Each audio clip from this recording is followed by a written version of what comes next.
The Christmas lights were already twinkling in my daughter's front yard when Marcus pulled me aside and told me there wasn't enough room for me to stay the holidays. "Nothing personal, Leslie," he said with that practiced smile that never quite reached his eyes, "but we're hosting Marcus's parents this year, and you know how cramped the guest room gets." What he didn't mention was the loan application sitting on their kitchen counter with my name already typed in as the cosigner, or the fact that he'd been counting on my signature to fund whatever scheme was brewing behind those perfect suburban walls. But when I discovered what he was really planning to do with that money, it didn't just ruin Christmas, it exposed a web of lies that had been strangling my family for years. Before we jump back in, tell us where you're tuning from, and if this story touches you, make sure you're subscribed, because tomorrow I've saved something extra special for you. My name is Leslie Brown. I'm 63 years old, and until 3 weeks ago I believed my son-in-law Marcus Wellington was the kind of man who deserved my daughter Emma. I believed a lot of things that turned out to be carefully constructed lies, but this story isn't just about being fooled, it's about what happens when you stop accepting other people's version of your worth and start digging for the truth yourself. Emma had been acting strange for months, dodging my phone calls and making excuses whenever I suggested visiting. When she finally invited me for Thanksgiving, I thought maybe whatever tension had been building between us was finally thawing. I should have known better. The invitation came with conditions that felt more like a business negotiation than a family gathering. "Just for the weekend, Mom," she'd said, her voice tight and rehearsed. "Marcus has some paperwork he needs you to look at anyway." I drove the 4 hours from my apartment in Millbrook to their house in Westfield, with a trunk full of Emma's favorite desserts and a heart full of hope that we could repair whatever had gone wrong between us. The house Marcus had bought looked like something from a magazine spread, all clean lines and expensive landscaping, the kind of place that whispered success but somehow felt hollow when you stepped inside. Emma met me at the door with a hug that lasted exactly 3 seconds too short, and I knew immediately that something was wrong. "Mom, you look tired," she said, which was Emma's way of saying I looked old. At 63 I wasn't ancient, but I wasn't the young nurse who'd raised her alone after her father walked out either. My hair had gone silver, my hands showed the years of hospital shifts, and I moved a little slower than I used to, but I was still sharp enough to recognize when someone was managing me instead of welcoming me. Marcus appeared in the doorway behind her, filling the space with that particular brand of confidence that successful men wear like cologne. He was handsome in the way that real estate agents and insurance salesmen are handsome, all white teeth and firm handshakes and eyes that assessed your value before they bothered to see you as human. "Leslie, great to see you," he said, taking my overnight bag with the kind of practiced courtesy that felt more like a performance than genuine warmth. "Emma's been looking forward to this all week." The house tour felt like a sales pitch. Marcus guided me through room after room of furniture that probably cost more than I made in 6 months, pointing out features and upgrades with the enthusiasm of someone who'd recently refinanced everything he owned. The kitchen had granite countertops and stainless steel appliances that looked like they belonged in a restaurant. The living room had a fireplace surrounded by built-in bookshelves, filled with books that looked like they'd been chosen for their spines rather than their content. Everything was perfect, pristine, and somehow completely soulless. "Business must be good," I said, running my fingers along the marble island in their kitchen. Marcus's smile tightened just slightly. "We've been blessed," he said, which was Marcus's way of not answering questions about money. He owned a consulting firm that did something with digital marketing and business development, the kind of work that sounded important but remained vague no matter how many times he explained it. Emma had met him at a networking event 5 years ago, back when she was still working as a graphic designer and dreaming of starting her own agency. Now she spent her days managing their social media presence and organizing charity events for Marcus's business connection. That first evening passed quietly enough. We ate dinner around their dining room table, a massive piece of dark wood that could have seated 12 but made the 3 of us feel scattered and distant. Emma picked at her food and kept glancing at Marcus like she was waiting for some kind of signal. Marcus dominated the conversation with stories about recent business victories and name-dropped clients, whose success somehow reflected back on his own importance. I listened and nodded, and tried to remember the Emma who used to call me every Sunday just to talk about her. After dinner, Marcus excused himself to take a business call, and Emma and I found ourselves alone in the kitchen for the first time in months. I started washing dishes, partly to be helpful and partly to have something to do with my hands while I tried to figure out how to reach my daughter across the strange new distance that had grown between us. "You don't have to do that, Mom," Emma said, but she didn't try to stop me. Instead, she leaned against the counter and watched me work with an expression I couldn't quite read. "I don't mind," I said. "Besides, it gives us a chance to catch up. You've been so busy lately." Emma was quiet for a moment, then said, "Things have been complicated." I wanted to ask what she meant, but before I could find the right words, Marcus's voice drifted in from the other room, loud and animated as he talked to whoever was on the other end of his call. Emma's posture changed immediately, her shoulders tensing as if his voice was a reminder of something she'd rather forget. "Is everything okay with you two?" I asked carefully. Emma's laugh was sharp and humorless. "Define. That should have been my first real warning that this weekend was going to be about more than reconnecting over turkey and football game. But I was so grateful to be included, so hungry for any chance to be close to my daughter again, that I ignored the tension crackling beneath the surface and told myself we'd have time to talk more in the morning. I should have paid more attention to the stack of papers on the kitchen counter, the ones Marcus had casually moved when he thought I wasn't looking. I should have wondered why Emma jumped every time her phone buzzed with a text message. I should have asked why their house felt like a showroom instead of a home, all surface and no substance, but I didn't. I went to bed in their perfectly appointed guest room, grateful to be there and completely unprepared for what I was about to discover. The next morning, I woke early out of old habit and padded downstairs to make coffee, thinking I'd surprise Emma and Marcus with breakfast. The house was quiet, morning light filtering through their expensive window treatments, and casting everything in a golden glow that should have felt peaceful but somehow didn't. I found the coffee in a cabinet that was organized with the kind of precision that spoke of anxiety rather than preference, every item labeled and arranged according to some system that felt more like a museum display than a kitchen someone actually used. While the coffee brewed, I noticed the stack of papers Marcus had moved the night before. They were sitting on the far end of the counter now, partially hidden beneath a decorative bowl, but the letterhead on the top document was visible enough for me to recognize it as something official. Loan documentation by the look of it. I wasn't trying to snoop, but 40 years of managing my own finances had taught me to recognize the particular font and formatting that banks used for serious paperwork. I was pouring my second cup of coffee when Emma appeared in the doorway, already dressed but looking like she hadn't slept much. Her hair was pulled back in a messy bun, and she had that particular kind of exhaustion that comes from lying awake worrying about things you can't control. "Morning, sweetheart," I said, offering her the coffee pot. "I hope you don't mind that I started breakfast." "That's fine, Mom," she said, accepting the cup I poured for her but not meeting my eyes. "Marcus had to leave early for a client meeting, but he'll be back this afternoon." Something in her tone made me look more closely at her face. Emma had always been good at hiding her emotions, a skill she'd learned during the messy years after her father left, but I knew her well enough to recognize the signs of someone trying very hard to hold themselves together. "Emma, honey, what's going on?" I asked gently. "And don't tell me nothing, because I can see something's bothering you." She set her coffee cup down with trembling hands, and stared at the granite countertop like it might have answers written in its surface. For a moment, I thought she was going to tell me whatever was eating at her, but then she seemed to catch herself and the walls went back up. "It's just work stuff," she said. "Marcus's business has been challenging lately." "Challenging how?" Before she could answer, her phone buzzed on the counter. She grabbed it immediately, and I watched her face change as she read whatever message had come through. The color drained from her cheeks, and her hands started shaking harder. "Emma, what is it?" She looked up at me with eyes that were suddenly bright with unshed tears. "Mom, I need to ask you something, and I need you to not ask questions until I'm finished, okay?" My stomach dropped.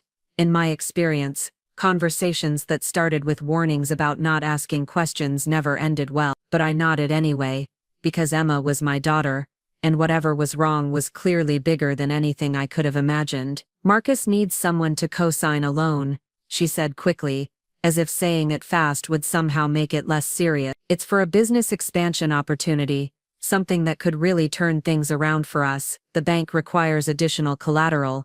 Preparing and narrating this story took us a lot of time. So if you are enjoying it, subscribe to our channel. It means a lot to us.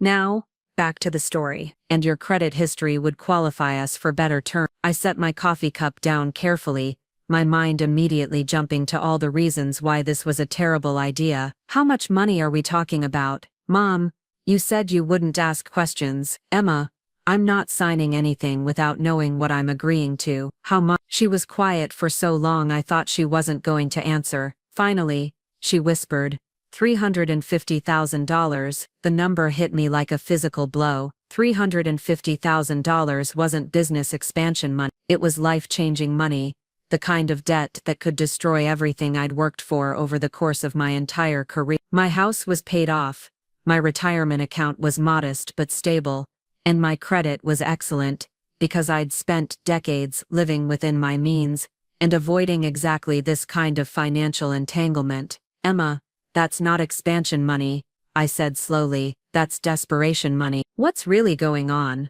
Her facade finally cracked, and the tears she'd been holding back started to fall. I can't tell you everything, Mom, but things aren't what they seem. Marcus's business is in trouble, real trouble, and if we don't figure something out soon, we're going to lose everything. What kind of trouble? The kind where people might get hurt if the wrong people don't get paid. The words hung in the air between us like a bomb that had just gone off. Emma immediately looked like she regretted saying them, but it was too late to take them back. I stared at my daughter, this woman I'd raised to be smart and independent, and careful, and tried to understand how she'd ended up in a situation where people might get hurt over unpaid debts. Emma, are you telling me Marcus borrowed money from dangerous people? I'm not telling you anything, she said quickly. I'm just asking you to help us, and to trust that I wouldn't ask if there was any other way. But there was something in her voice, a quality I'd never heard before, that made me realize this conversation wasn't really about a loan at all. It was about something much bigger and much more dangerous, and whatever Marcus had gotten himself into, he was using my daughter as leverage to get me to pay for his mistake. I looked at the papers on the counter, then back at Emma's tear-streaked face, and made a decision that would change everything. I need to see those documents, I said. All of them, and I need the truth about what Marcus is really planning to do with that money. Emma's eyes widened in panic. Mom, you can't. If Marcus finds out I told you anything, then we'd better figure this out before he gets back. What I found in those papers wasn't just a loan application, it was evidence of a scheme so elaborate and so dangerous, that it made me realize Emma wasn't Marcus's wife anymore. She was his hostage, and he'd been counting on my love for her to make me the next victim in whatever game he was playing. The loan documents were professionally prepared, complete with property valuations and income statements that painted a picture of a successful consulting business in need of capital for expansion. But the more I read, the more questions I had about the numbers that didn't quite add up and the timeline that seemed rushed for such a significant investment. It was the supplementary paperwork that made my blood run cold. Buried beneath the official bank documents were contracts and agreements that had nothing to do with business expansion, and everything to do with real estate speculation and cryptocurrency investments. Marcus wasn't borrowing money to grow his consulting. He was borrowing money to gamble with, and he was using my credit and Emma's desperation as collateral for bets that could destroy multiple lives if they went wrong. Emma watched me read with growing anxiety, occasionally glancing toward the driveway like she expected Marcus to return at any moment. The more I understood about what he was planning, the more I realized that my daughter had been living in a carefully constructed prison for months, maybe longer. Emma, how long has he been planning this? I asked, holding up a document that outlined a timeline stretching back 6 months. I don't know, she said, but her voice told me she knew more than she was admitting. He handles all the financial stuff. I just know we owe money to people who don't accept late payments, and the bank won't loan to us without a cosigner. Who are these people? She shook her head. I can't tell you that. Can't or won't.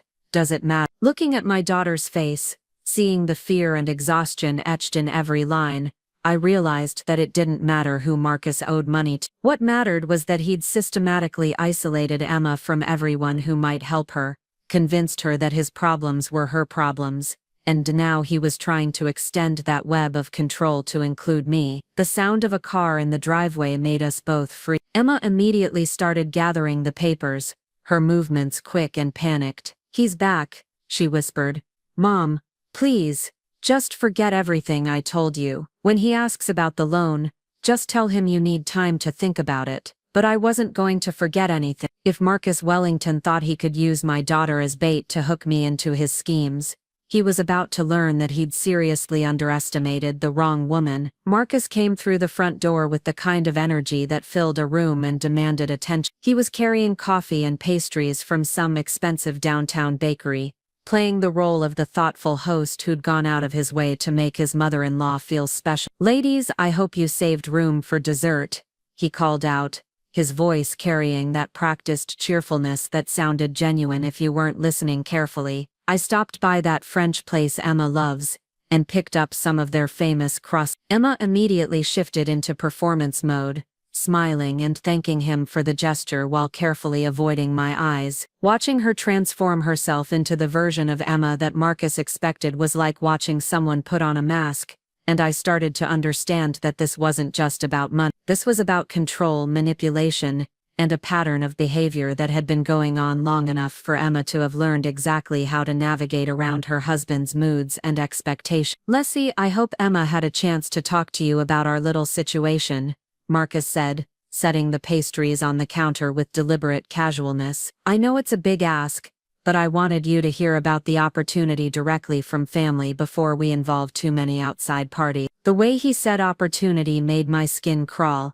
This wasn't an opportunity, this was a crisis dressed up in business language, and he was betting that I loved my daughter enough to ignore the warning signs and sign my name to documents that could destroy my financial security. "She mentioned you needed a cosigner," I said carefully, "but I have to say, Marcus, $350,000 is a lot of money. I'd need to understand exactly what I'd be agreeing to before I could consider something like that." His smile flickered for just a moment, so briefly that I might have imagined it. "Of course, that's completely reasonable. I have all the documentation right here, and I think once you see the projections and the market analysis, you'll understand why this is such a solid investment." He started spreading papers across the kitchen island, transforming their breakfast space into a makeshift conference room. Everything was organized and professional, designed to overwhelm rather than inform. Charts and graphs, and financial projections that looked impressive until you started asking specific questions about the assumptions they were based on. "This is the growth trajectory for digital marketing services in our target demographic," he said, pointing to a chart that showed steadily increasing revenue over the next 5 years. "And this is the competitive analysis, showing how our positioning gives us a significant advantage in capturing market share." I nodded and made appropriate sounds of interest while studying the documents more carefully. The numbers were impressive, but they were also completely theoretical. There was no historical data to support the projections, no evidence that Marcus's consulting firm had ever generated the kind of revenue that would justify this level of investment. "What's your current annual revenue?" I asked.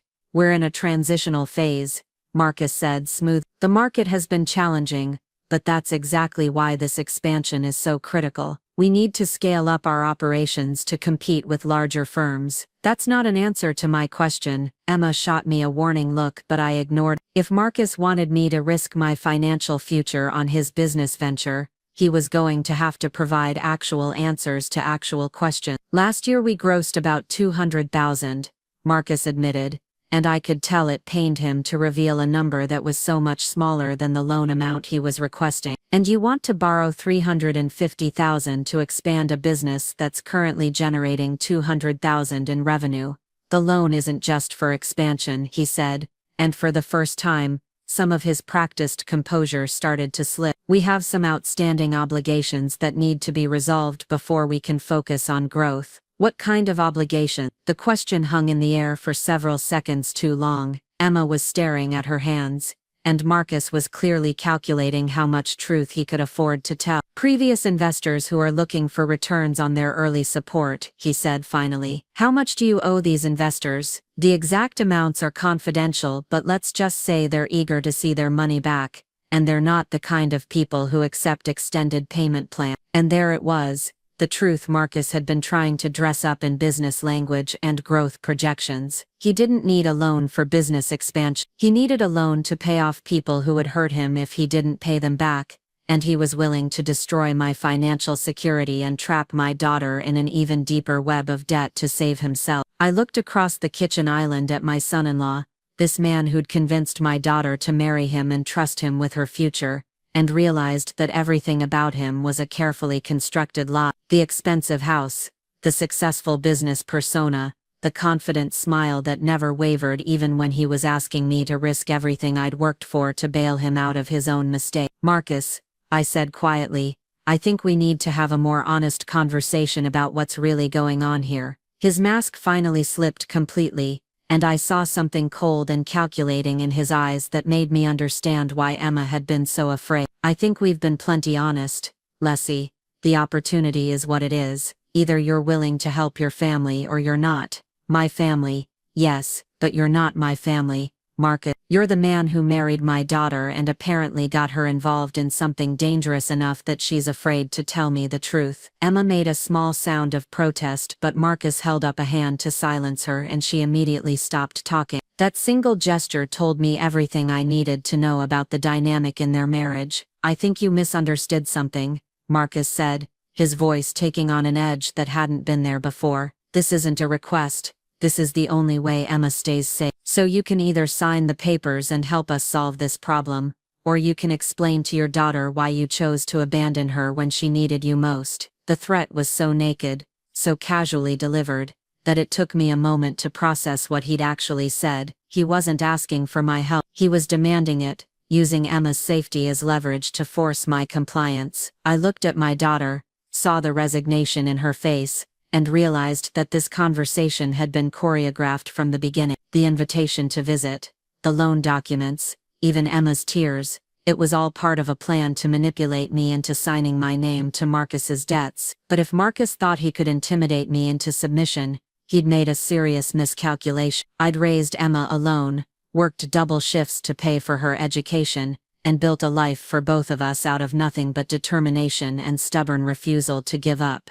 I wasn't about to start backing down now, especially not to a man who thought he could threaten my daughter to get what he wanted. "I need some air," I said, standing up from the counter. "This is a lot to process." Marcus's smile returned, sharp and satisfied. "Of course, take all the time you need, but remember, Leslie, some opportunities have expiration dates." I walked outside into the crisp November air and pulled out my phone, grateful to see I had full signal strength. If Marcus wanted to play games with my daughter's safety, he was about to discover that he'd picked the wrong opponent. I had 40 years of experience dealing with crisis situations, and I wasn't about to let some small-time criminal destroy the two most important things in my life, Emma's future and my own security. The first call I made was to my bank, not to discuss loan applications, but to put security alerts on all my accounts. The second call was to my neighbor back home, asking her to keep an eye on my mail and report anything suspicious. The third call was to someone I hadn't spoken to in 5 years, but who owed me a favor big enough that I knew he'd answer when he saw my name on his caller ID. Detective Ray Morrison had worked financial crimes for the state police, before retiring to run security for a private investigation. We'd dated briefly after his divorce. Nothing serious but friendly enough that we'd stayed in touch until life got busy and we'd drifted apart. Ray was the kind of man who understood how predators operated, and more importantly, he had access to databases and resources that could help me figure out exactly what Marcus had gotten himself into. "Leslie Brown," Ray said when he answered, and I could hear the smile in his voice. "This is a surprise. How've you been?" "I've been better, Ray. I need help, and I think you're the only person I know who might be able to provide it." "What kind of help?" I gave him the abbreviated version: Emma's marriage to Marcus, the loan request, the threats about Emma's safety, and my growing suspicion that I was being set up to pay for someone else's criminal activity. Ray listened without interrupting, asking only a few clarifying questions about dates and amounts. When I finished, he was quiet for a moment before saying, "Leslie, this sounds like a classic debt consolidation scam, probably involving some very unpleasant people. How quickly can you get me Marcus's full name and business information? I'm looking at his business cards right now. Good. Give me everything you've got and then get somewhere safe while I run some background check. If this guy is who I think he might be, you and Emma could be in more danger than you realize. I gave Ray all the information I could find in Marcus's carefully organized papers, then went back inside to find Emma and Marcus deep in what looked like an argument conducted entirely in whispers and meaningful looks. "Everything okay out here?" I asked, and they both immediately straightened up and smiled like nothing had happened. "Just discussing dinner plans," Marcus said. "I was thinking we could go to that new steakhouse downtown, make this weekend feel more like a celebration." "Celebrating what?" "Your decision to help us, of course." The presumption in his voice made my teeth clench, but I just smiled and nodded. "That sounds lovely, but first, I have a few more questions about the loan term." For the next hour I peppered Marcus with questions designed to keep him talking while I memorized details that might be useful later. Interest rates, payment schedules, balloon payments, default clauses.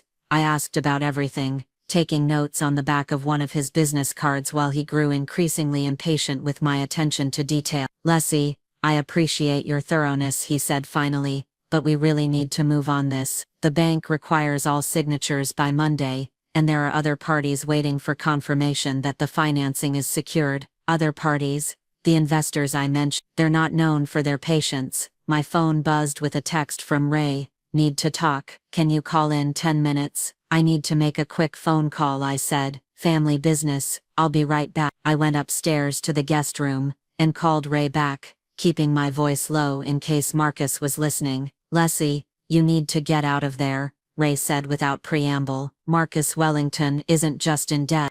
He's been running a Ponzi scheme through his consulting business for at least 2 years, taking money from new investors to pay off old ones. The whole thing is about to collapse, and he owes serious money to some very dangerous people." "How dangerous?" "The kind who don't just break legs when they don't get paid." I found 3 separate police reports involving threats against Marcus and Emma in the past 6 months. "He's not just asking you to co-sign a loan, Leslie. He's asking you to fund his escape plan." "What escape plan?" "The cryptocurrency investments in those documents you described." "That's not speculation, that's laundering. He's planning to take your $350,000, convert it to digital currency, and disappear. Emma probably doesn't even know." My hands started shaking. "Ray, if he's planning to run, what happens to Emma?" "That depends on whether she goes with him or becomes a liability." The words hit me like ice water. Emma wasn't just trapped in a bad marriage. She was trapped with a man who might hurt her if she became inconvenient to his plans. "What do I do?" "First, don't sign anything. Second, don't let on that you know what he's really planning. Third, we need to get Emma away from him safely, which means we need evidence that the police can act on." "What kind of evidence?" "The kind that proves he's been defrauding investors and threatening witnesses." "Can you get access to his computer or phone?" I thought about the laptop I'd seen in Marcus's home office, the one he'd been protective about when giving me the house tour. "Maybe. But Ray, if he's as dangerous as you think, what's to stop him from just taking what he wants whether I agree or not?" "Nothing," Ray said grimly, "which is why we need to move fast. I'm driving up there tonight. Don't do anything until I arrive. And whatever you do, don't let Emma know what we've discovered. If Marcus realizes we're onto him, he might panic and do something stupid."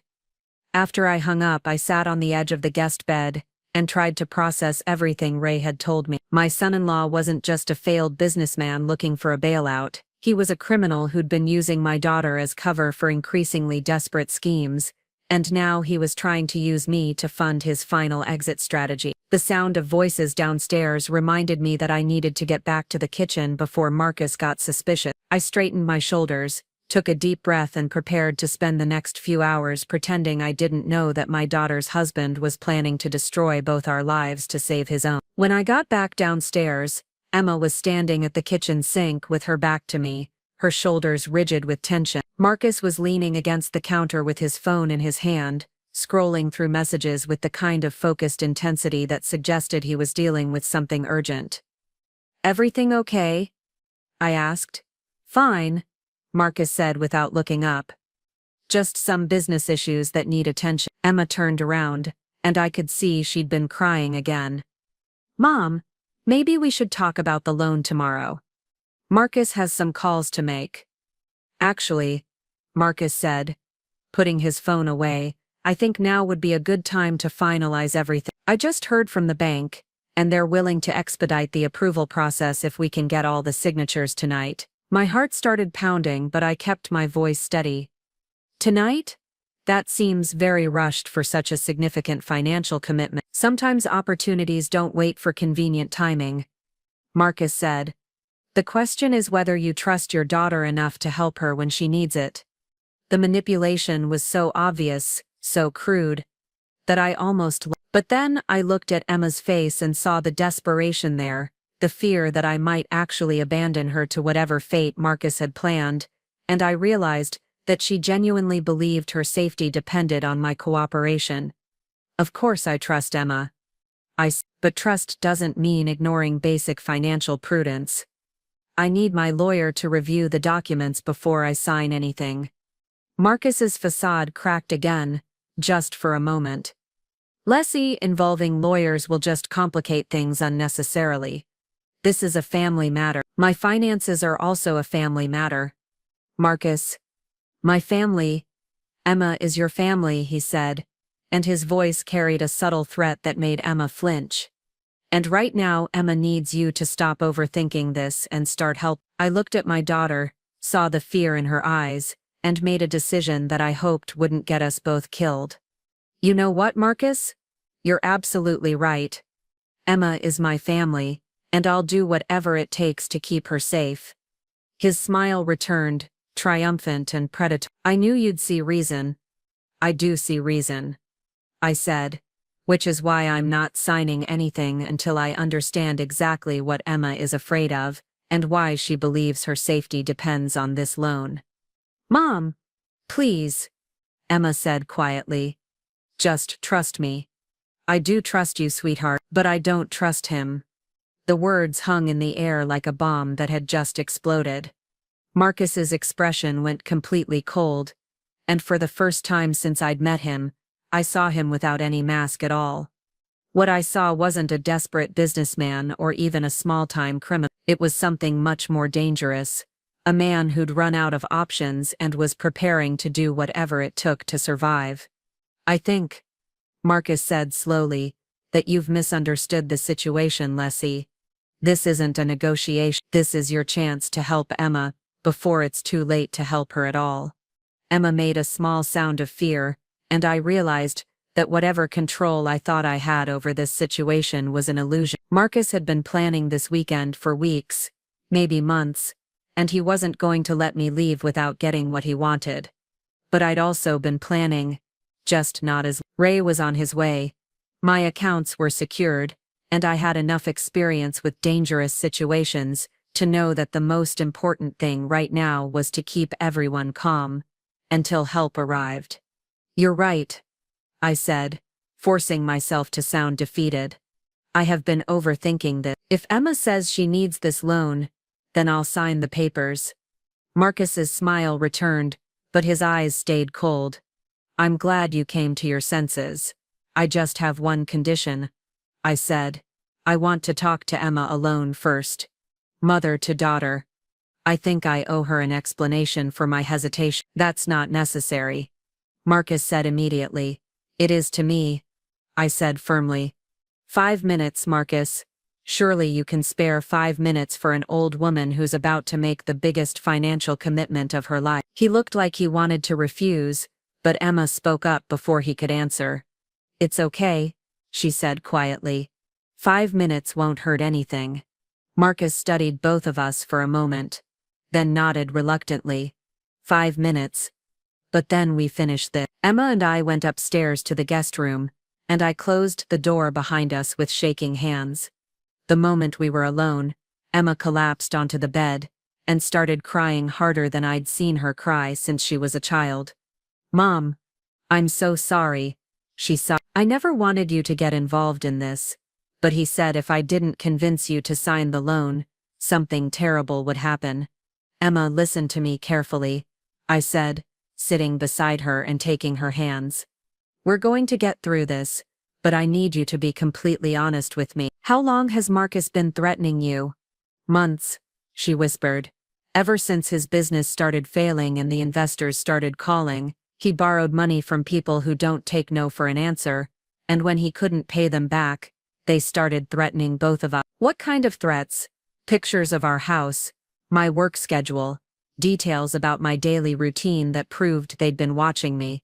Marcus said the only way to make it stop was to get enough money to pay them off and start over somewhere else. Somewhere else. Emma looked up at me with eyes that were red and swollen from crying. Mom, he's been planning to leave the country. New identities, offshore accounts, the whole thing. The loan isn't for his business. It's for our escape. And you agreed to that. The sound of Marcus's footsteps on the stairs cut through Emma's confession like a knife. She immediately wiped her eyes and tried to compose herself, but the damage was done. I now knew that my daughter wasn't just trapped in a bad marriage, she was trapped in a criminal conspiracy that could get both of us killed if we made the wrong move. Time's up, ladies, Marcus called from the hallway, his voice carrying a false cheerfulness that made my skin crawl. I hope you've had your heart-to-heart, because we really need to wrap this up. Emma gripped my hands tighter. Mom, please, just sign the papers. I can't take much more of this. Looking at my daughter's face, seeing the exhaustion and fear etched in every line, I made a decision that went against every instinct I had. Okay, sweetheart, if that's what you need me to do, I'll sign. The relief that flooded Emma's features was heartbreaking. She believed that my signature on those documents would somehow save us both, not understanding that Marcus had no intention of keeping either of us safe once he had what he wanted. We went back downstairs to find Marcus had cleared the kitchen island and arranged the loan documents in neat stacks, each marked with colorful sticky notes indicating where my signature was required. He'd even prepared a nice pen, one of those expensive ones that felt substantial in your hand and made important documents seem more official. I've organized everything to make this as simple as possible, Marcus said, gesturing to the papers like a gracious host offering refreshment. Each signature line is marked and I've included brief explanations of what you're agreeing to. I sat down at the island and picked up the first document, forcing myself to read slowly even though every instinct was screaming at me to stall for more time. The loan agreement was professionally prepared, complete with terms and conditions that sounded reasonable on the surface, but contained clauses that would give the bank the right to seize, not just the collateral property but any other assets I owned if payments were missed. This clause here, I said, pointing to a section buried in the middle of page 3, it says the bank can claim additional assets if the primary collateral doesn't cover the full amount owed. What exactly does that mean? Marcus leaned over my shoulder to look at the document, close enough that I could smell his cologne and feel the tension radiating from his body. That's just standard legal language.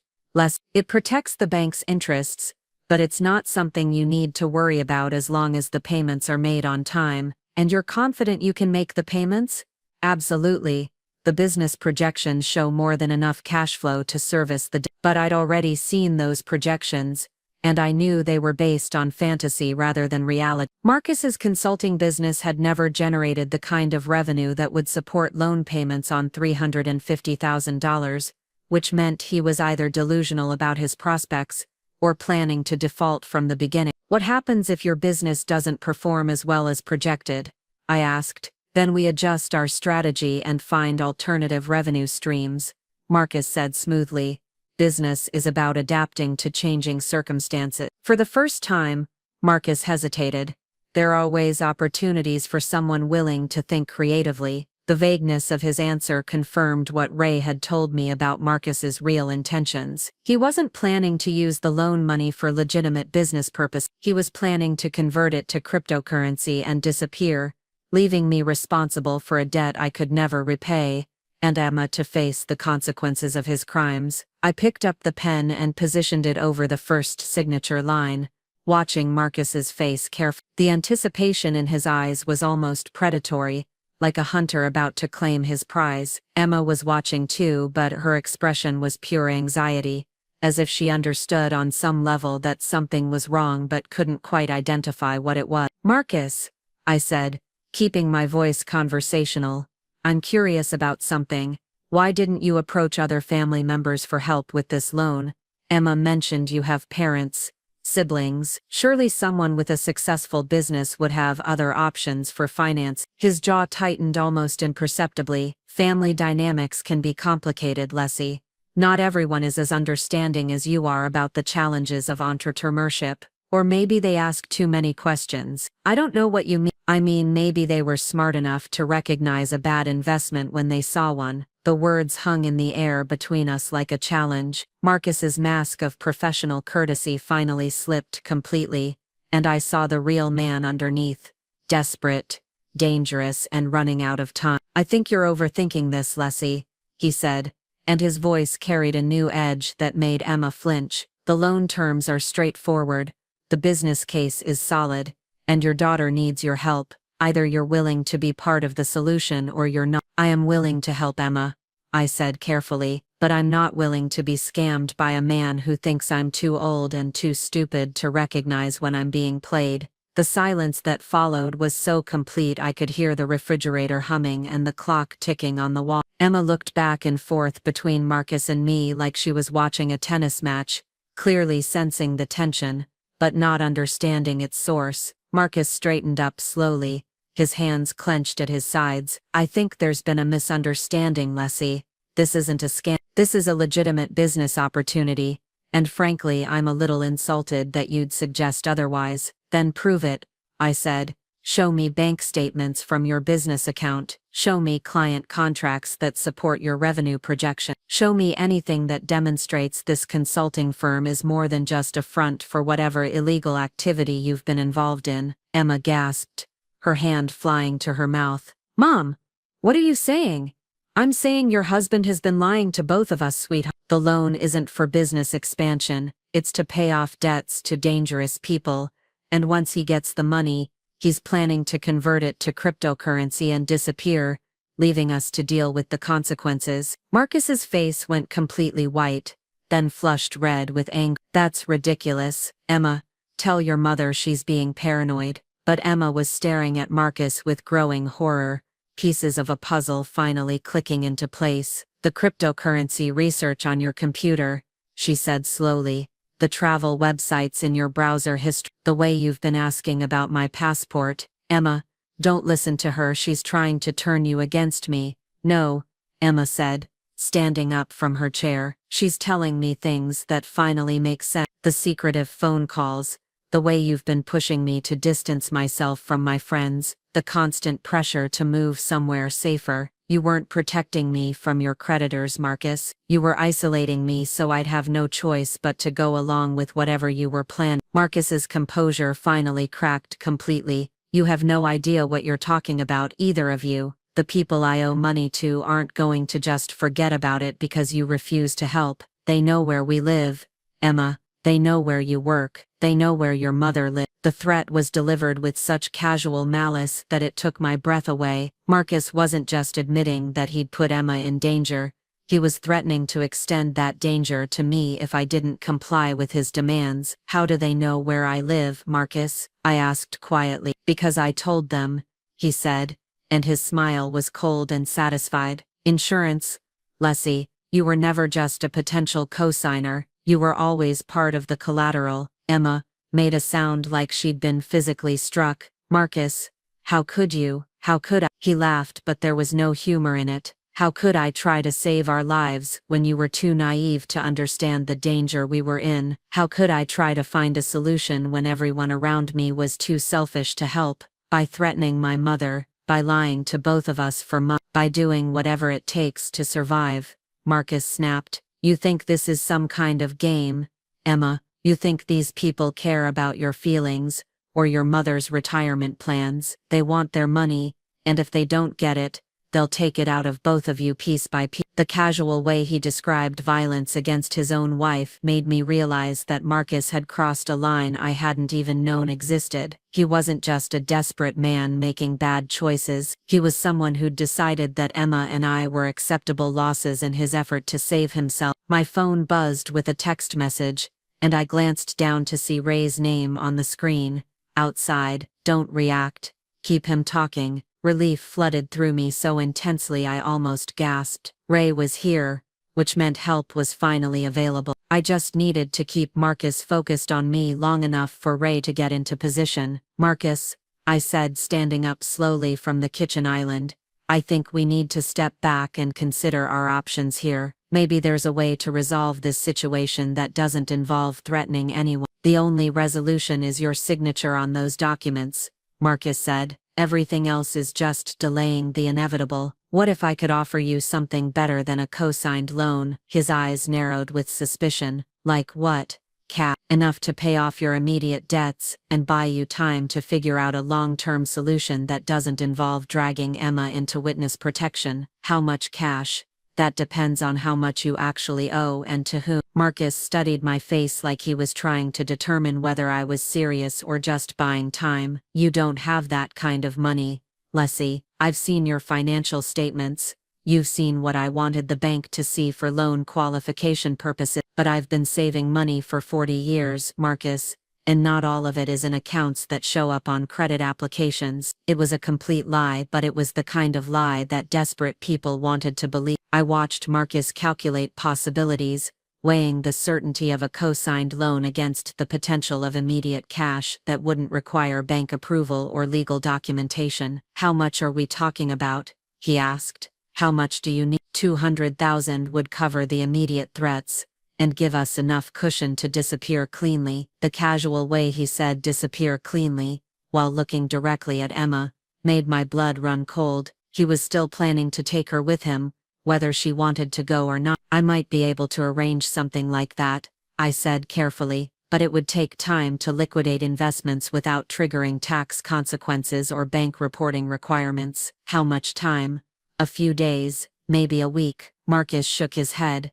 I don't have a week. These people expect payment by Monday, or they start collecting in other ways. What other ways? He looked at Emma with an expression that was half apologetic and half threatening. Ways that involve Emma paying for my mistake. The front door opened with a soft click, so quiet I might have missed it if I hadn't been listening for it. Marcus was too focused on our conversation to notice, but Emma's eyes flicked toward the hallway with confusion. Marcus, I said, raising my voice slightly to cover any sound Ray might make moving through the house. What exactly did you tell these people about Emma and me? What kind of agreement did you make that involves us as collateral? I told them that my wife's family had resources that could be leveraged if necessary, Marcus said. I showed them pictures of your house, your car, Emma's workplace. I gave them enough information to demonstrate that default wouldn't be an option.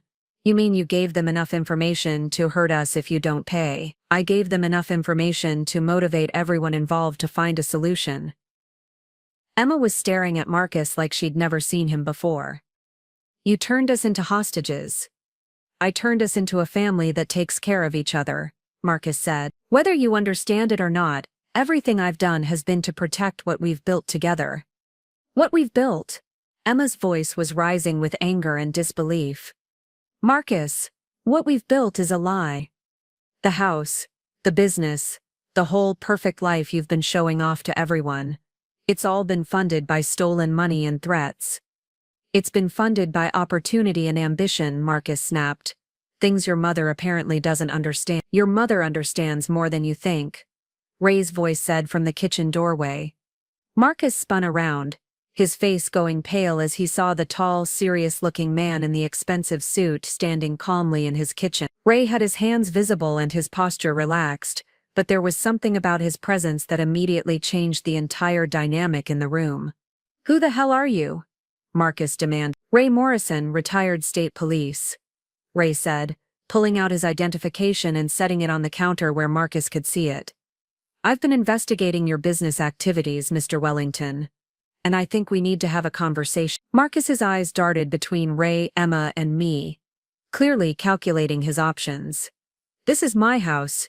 You can't just walk in here without a warrant." "I didn't walk in," Ray said mildly. "Mrs. Brown invited me. And technically this isn't your house. According to property records, it belongs to a shell company that's been flagged by the Financial Crimes Division as part of an ongoing investigation into money laundering and investment fraud." The color drained from Marcus's face completely. "I don't know what you're talking about." Marcus Wellington, also known as Marcus Weltman, also known as Mark Wells, Ray continued, consulting a small notebook he'd pulled from his pocket. "Currently under investigation for securities fraud, wire fraud, money laundering, and making terrorist threats." "Should I continue?" Emma sank into her chair like her legs had given out. "Marcus, please tell me this isn't true." "It's not true," Marcus said, but his voice lacked conviction.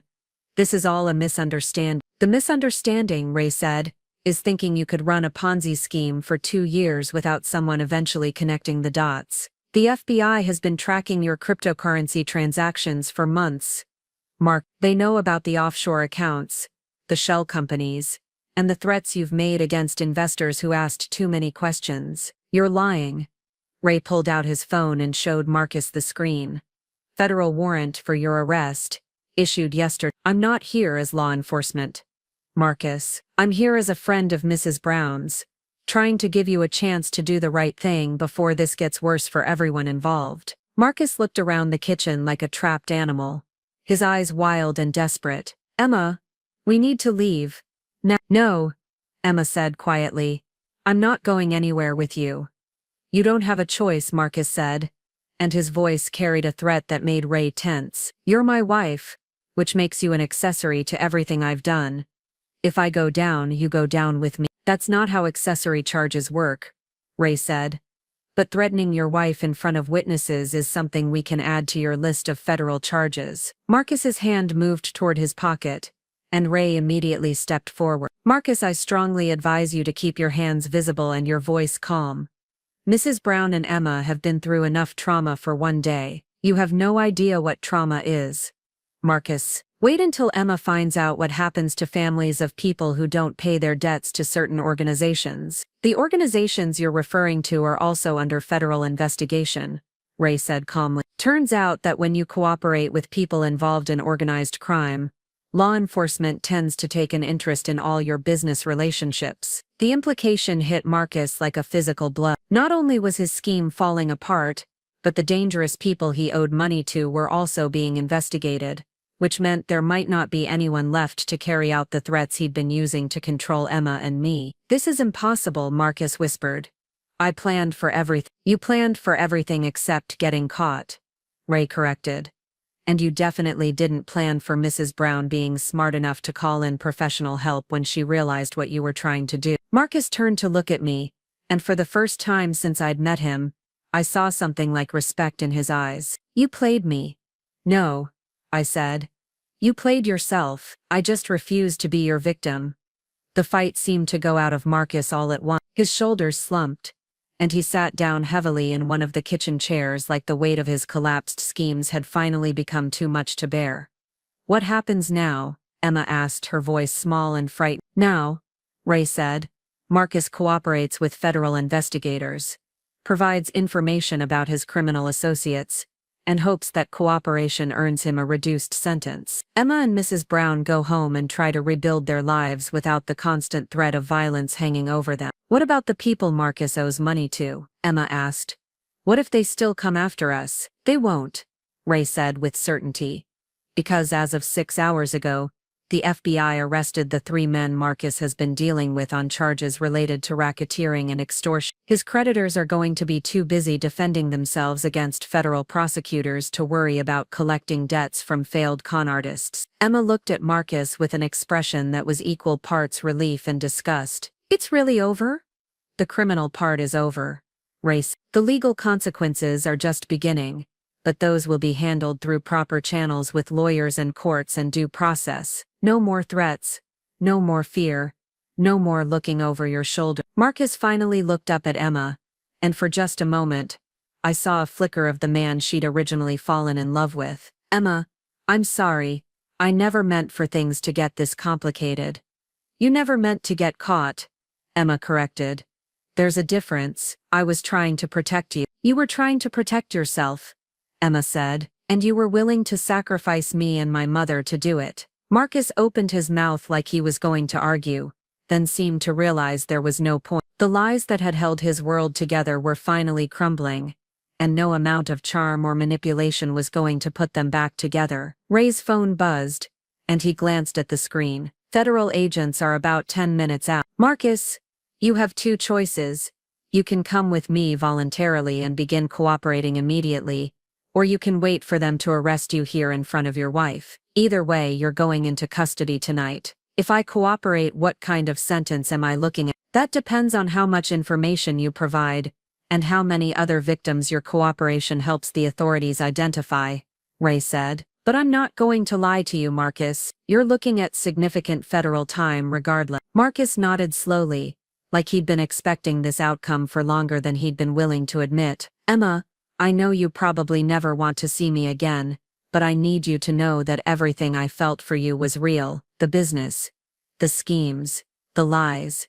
That was all just survival. But what I felt for you was never part of the con. Emma was crying again, but these tears were different from the ones I'd seen earlier. These were tears of grief for the life she'd thought she was building and relief that it was finally over. I don't know if I believe you, she said. But even if it's true, it doesn't change what you did to us. I know, Marcus said.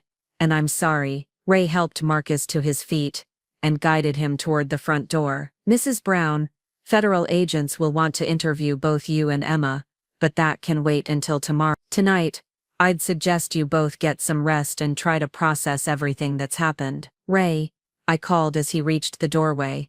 Thank you for everything. He smiled, and for a moment, I remembered why I'd been attracted to him all those years ago. That's what friends are for. Les, take care of yourself and Emma. You've both been through enough. After they left, Emma and I sat in the kitchen in stunned silence, surrounded by the loan documents that would never be signed, and the remnants of Marcus's carefully constructed lie. The house that had felt like a prison just hours earlier now felt like a crime scene, full of evidence of deception and manipulation. Mom, Emma said, finally, how did you know? How did you figure out what Marcus was really planning? Experience, I said. 40 years of working in hospitals teaches you to recognize when someone is lying about their pain, their symptoms, or their intentions. Marcus was always performing. Emma, even when he thought he was being genuine, he was still calculating what effect his words would have on his audience. I feel so stupid, Emma whispered. All those signs I ignored, all those red flags I explained away because I wanted to believe we were building something real together. You're not stupid, sweetheart.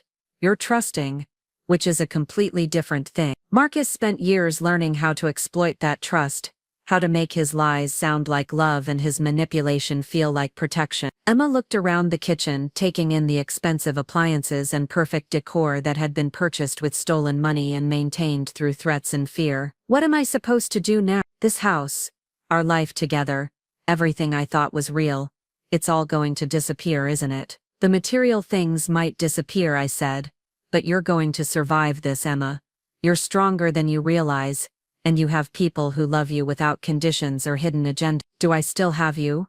She asked, and her voice was so vulnerable it broke my heart. You never stopped having me, I said, reaching across the table to take her hand. Even when Marcus was trying to use our relationship as leverage for his schemes, even when you thought you had to choose between helping him or protecting me, you always had me, Emma. That's what real family means. We spent the next few hours talking about everything and nothing, slowly working through the emotional wreckage of the past few days. Emma told me about the months of isolation and fear, the way Marcus had gradually convinced her that his problems were her problems, and that their survival depended on her complete loyalty and silence. I told her about my conversation with Ray, the background investigation that had revealed the scope of Marcus's criminal activities, and the federal case that had been building against him for months. As the evening wore on, the house began to feel less like a crime scene and more like a place where healing could begin. Emma found photo albums from before her marriage,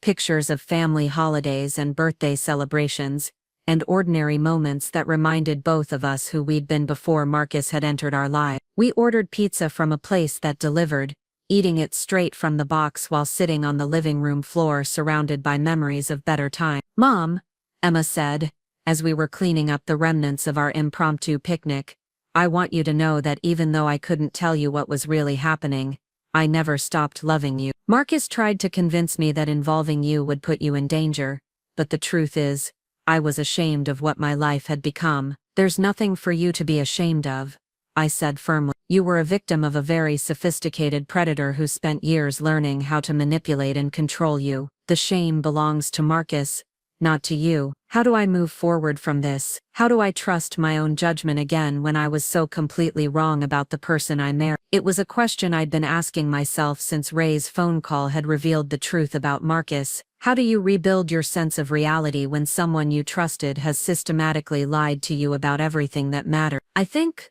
I said slowly, "that you move forward by remembering that Marcus's ability to deceive you says more about his skills as a manipulator than it does about your judgment. And you rebuild trust by starting with small decisions and working your way up to bigger ones, always knowing that you have people who will help you see clearly when your vision gets clouded." Emma nodded, tears streaming down her face again, but these were cleansing tears, the kind that come when you finally allow yourself to grieve for losses you've been too afraid to acknowledge. We slept in the guest room that night, Emma curled up next to me like she had when she was small and afraid of thunderstorms. Neither of us wanted to be alone with our thoughts, and neither of us wanted to sleep in the master bedroom that Marcus had turned into a monument to his deception. I lay awake long after Emma's breathing had settled into the rhythm of sleep, thinking about the choices that had brought us to this moment, and the choices that would shape what came next. Marcus was in federal custody, his criminal empire was collapsing,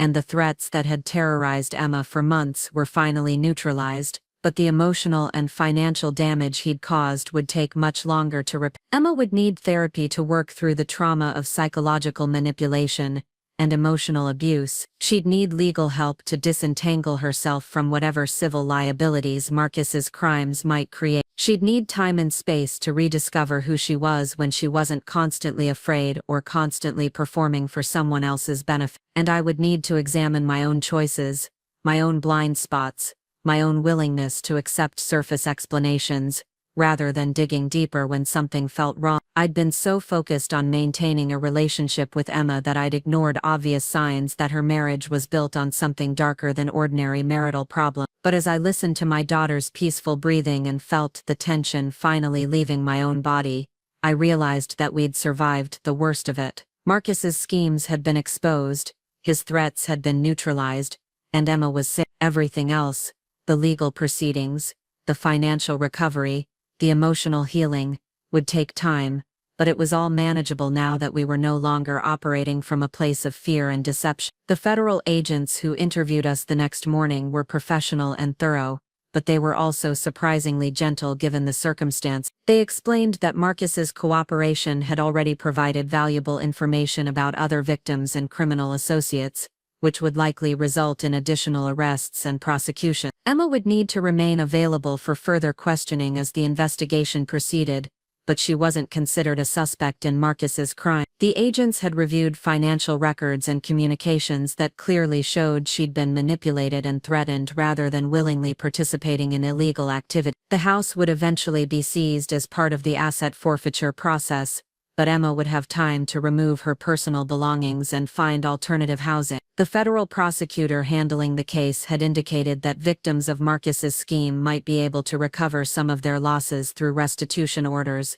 but that process would take months or possibly years to complete. After the agents left, Emma and I began the process of packing up her life and preparing to leave the house that had been both her dream home and her prison. It was slow, emotional work, sorting through possessions that carried memories of happier times, while being constantly reminded of the lies those memories were built on. "Mom," Emma said as we were boxing up books from the living room shelves, "what am I going to tell people? How do I explain that my husband was a criminal and our entire marriage was based on fraud?" "You tell them as much or as little as you're comfortable sharing," I said. "The people who really matter will care more about your well-being than they do about the details of what happened." "What about work?" What about friends who thought Marcus and I had the perfect marriage? Perfect marriages don't exist, Emma. Anyone who thought you had one wasn't paying very close attention. The people who really know you will understand that you were as much a victim of Marcus's deception as anyone else. As we worked, Emma began telling me stories about their marriage that she'd never shared before. Small moments of cruelty disguised as concern, instances of manipulation presented as protection, and gradual isolation from friends and family that had happened so slowly she hadn't recognized it as abuse. He convinced me that your phone calls were stressing me out, Emma said, carefully wrapping a framed photo of the two of us from her college graduation. He said you were being intrusive and that healthy marriages required boundaries with extended family. I actually believed I was protecting our relationship by pulling away from you. Isolation is one of the first tactics abusers use, I said. They can't maintain control if their victims have strong support systems that might point out problems or offer alternative perspectives. How do you know so much about this? Hospital social workers deal with domestic abuse cases regularly. I've seen this pattern before, Emma. The charm, the gradual control, the way abusers convince their victims that resistance or outside contact will make things worse. Marcus was following a very predictable playbook. Emma was quiet for a moment, then said, "Does that make me weak, that I fell for such an obvious pattern? It makes you human," I said. "And it makes Marcus a predator who studied human psychology specifically to exploit people's natural desire to trust and love. Your capacity for love isn't a weakness, Emma. It's one of your greatest strengths." Marcus abused that strength, but he didn't destroy it. We spent 3 days packing and preparing to leave.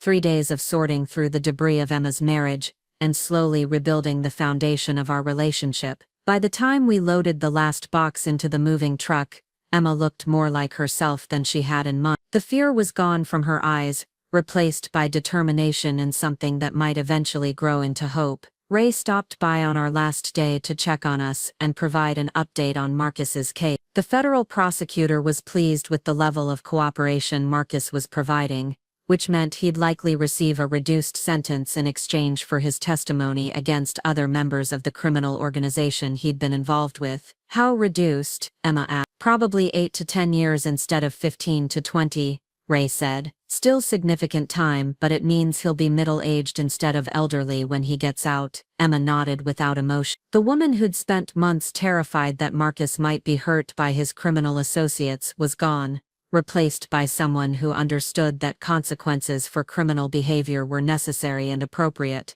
What about the people he defrauded? I asked. Will they be able to recover their losses? Some of them, possibly. The asset forfeiture process will liquidate everything Marcus owned that was purchased with stolen money, and that money will be distributed to victims based on a formula the court will establish. But realistically, most victims will only recover a fraction of what they lost. It was sobering to realize that Marcus's crimes had created a ripple effect of financial devastation that extended far beyond our family. Emma and I had escaped with our lives and our freedom, but dozens of other people would spend years trying to rebuild their financial security after trusting Marcus with their investments. As we drove away from the house for the last time, Emma looked back only once. "I thought I was going to be sadder," she said, "but all I feel is relief, because it was never really your home," I said. It was Marcus's stage set, designed to support his performance as a successful businessman. "Your real home is wherever you feel safe and loved and free to be yourself." Emma reached over and squeezed my hand. "Then I guess my real home is wherever you are, Mom." We drove back to my apartment in Millbrook,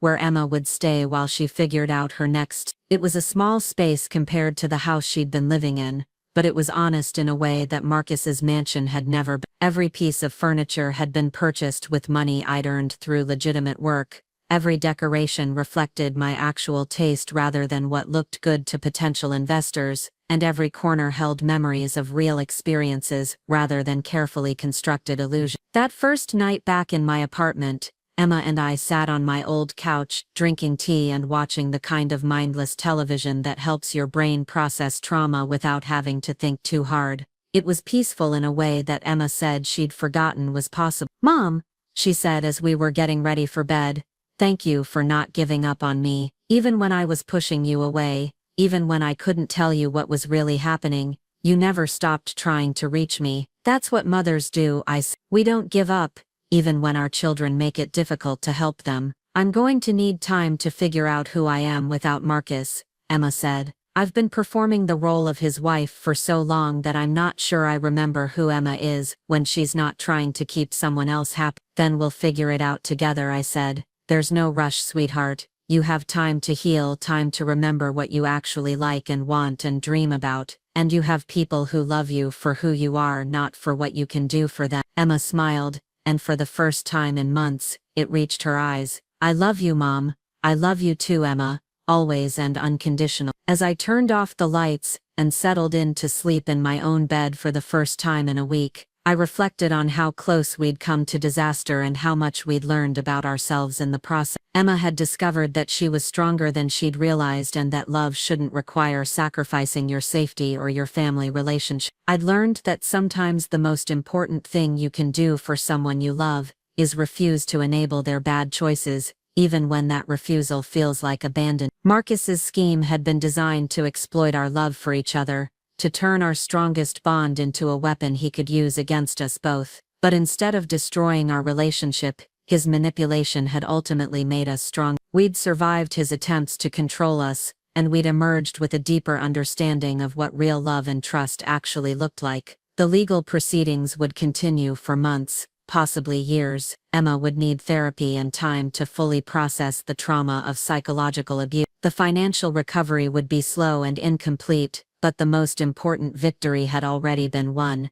We were free, we were safe, and we were together. Everything else was just details to be worked out over time. And as I drifted off to sleep with my daughter safe in the next room, I knew that whatever challenges lay ahead, we would face them honestly and together, without fear or deception or the constant threat of violence hanging over our heads. We had survived the worst of Marcus Wellington's schemes, and we were finally free to rebuild our lives on foundations of truth, rather than lies. 3 weeks after Emma and I returned to my apartment in Millbrook, I thought the worst was behind us. Marcus was in federal custody, his criminal associates had been arrested, and Emma was slowly beginning to remember who she was, before her marriage had become a prison of manipulation and fear. We'd settled into a comfortable routine of healing conversations over morning coffee and quiet evenings spent rediscovering the simple pleasure of being together without constantly looking over our shoulders. That's when the first letter arrived. I found it slipped under my apartment door on a Tuesday morning while Emma was at her therapy appointment. The envelope was cream-colored and expensive-looking, with my name written in elegant handwriting across the front. No return address, no postmark. Someone had delivered it by hand. My first instinct was to call Ray, but something about the formality of the presentation made me hesitate. This didn't look like a threat. It looked like an invitation. Inside was a single sheet of matching stationery with a message that made my blood run cold. Mrs. Brown, my name is Victoria Ashford, and I believe we have much to discuss regarding your son-in-law's business activities. I represent certain parties who suffered significant losses due to Mr. Wellington's fraudulent schemes, and I would very much like to meet with you to discuss potential remedies. Please call the number below at your earliest convenience. Time is of the essence. The phone number had a local area code, but when I called it, the voice that answered was crisp and professional in a way that suggested expensive legal training and unlimited resources. Victoria Ashford agreed to meet me that afternoon at a coffee shop downtown, and something in her tone made it clear that this wasn't really a request. I arrived at the coffee shop 30 minutes early, partly out of nervousness and partly because I wanted to observe Victoria before she had a chance to control the narrative of our conversation. The place was busy enough to provide cover for a private discussion, but public enough to discourage any behavior that might attract unwanted attention. Victoria Ashford turned out to be a woman in her 50s with silver hair pulled back in a perfect chignon and a tailored suit that probably cost more than I made in a month. She moved through the coffee shop like someone accustomed to having doors opened for her and conversations stopped when she entered a room. When she spotted me at my corner table, her smile was warm and professional, but her eyes were calculating. Miss Brown, thank you so much for agreeing to meet on such short notice, she said, settling into the chair across from me with practiced grace. I hope you don't mind, but I took the liberty of ordering for both of us. The barista recommended their signature blend. Before I could respond, A young man appeared with a tray containing 2 expensive-looking coffee drinks and an assortment of pastries that definitely weren't on the regular menu. Victoria thanked him by name, tipped him generously, and waited until he was out of earshot before turning her attention back to me. "I imagine you're wondering who I am and what I want," she said, adding cream to her coffee with movements that were somehow both casual and deliberate. "I represent a consortium of private investors who were significantly damaged by your son-in-law's fraudulent activities. We've been following the federal case with great interest, but we've also been exploring alternative avenues for recovery." "What kind of alternative avenue?" "Civil remedies that might provide faster and more complete compensation than waiting for the federal asset forfeiture process to conclude," Victoria said. "Unfortunately, Mr. Wellington's cooperation with federal investigators has complicated our ability to pursue certain legal strategies." The way she said cooperation made it sound like something distasteful, and I began to understand that Victoria's clients weren't necessarily interested in justice so much as they were interested in revenge. "Miss Brown, I'm going to be very direct with you because I believe you're an intelligent woman who prefers honesty to manipulation," Victoria continued. "Marcus Wellington defrauded my clients out of approximately $12 million over the course of 18 months. The federal government will eventually recover perhaps 30% of that through asset sales and restitution orders. My clients are not satisfied with 30%. What does any of this have to do with me?" Victoria's smile became sharp. "Marcus used your daughter as leverage to convince investors that his family connections provided additional security for their investments. He showed them photographs of Emma, of you, of your home, and he essentially pledged your family's resources as collateral for loans he had no intention of repaying." My stomach dropped. "That's not legally binding. Emma and I never agreed to anything." "You're absolutely correct," Victoria said. "It's not legally binding, but it is morally binding. And my clients are very interested in moral justice when legal justice proves insufficient."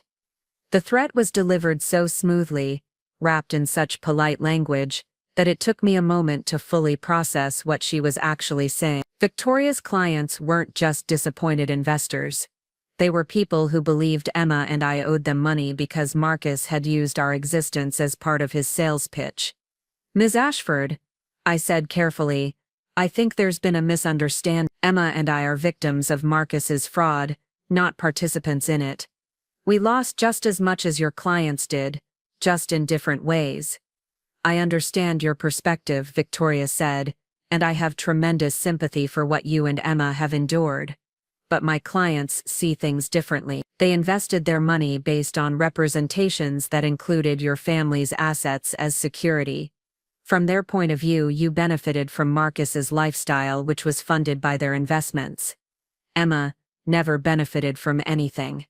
She was isolated, manipulated, and threatened, and I never received a penny from Marcus's schemes." "Perhaps not directly," Victoria conceded.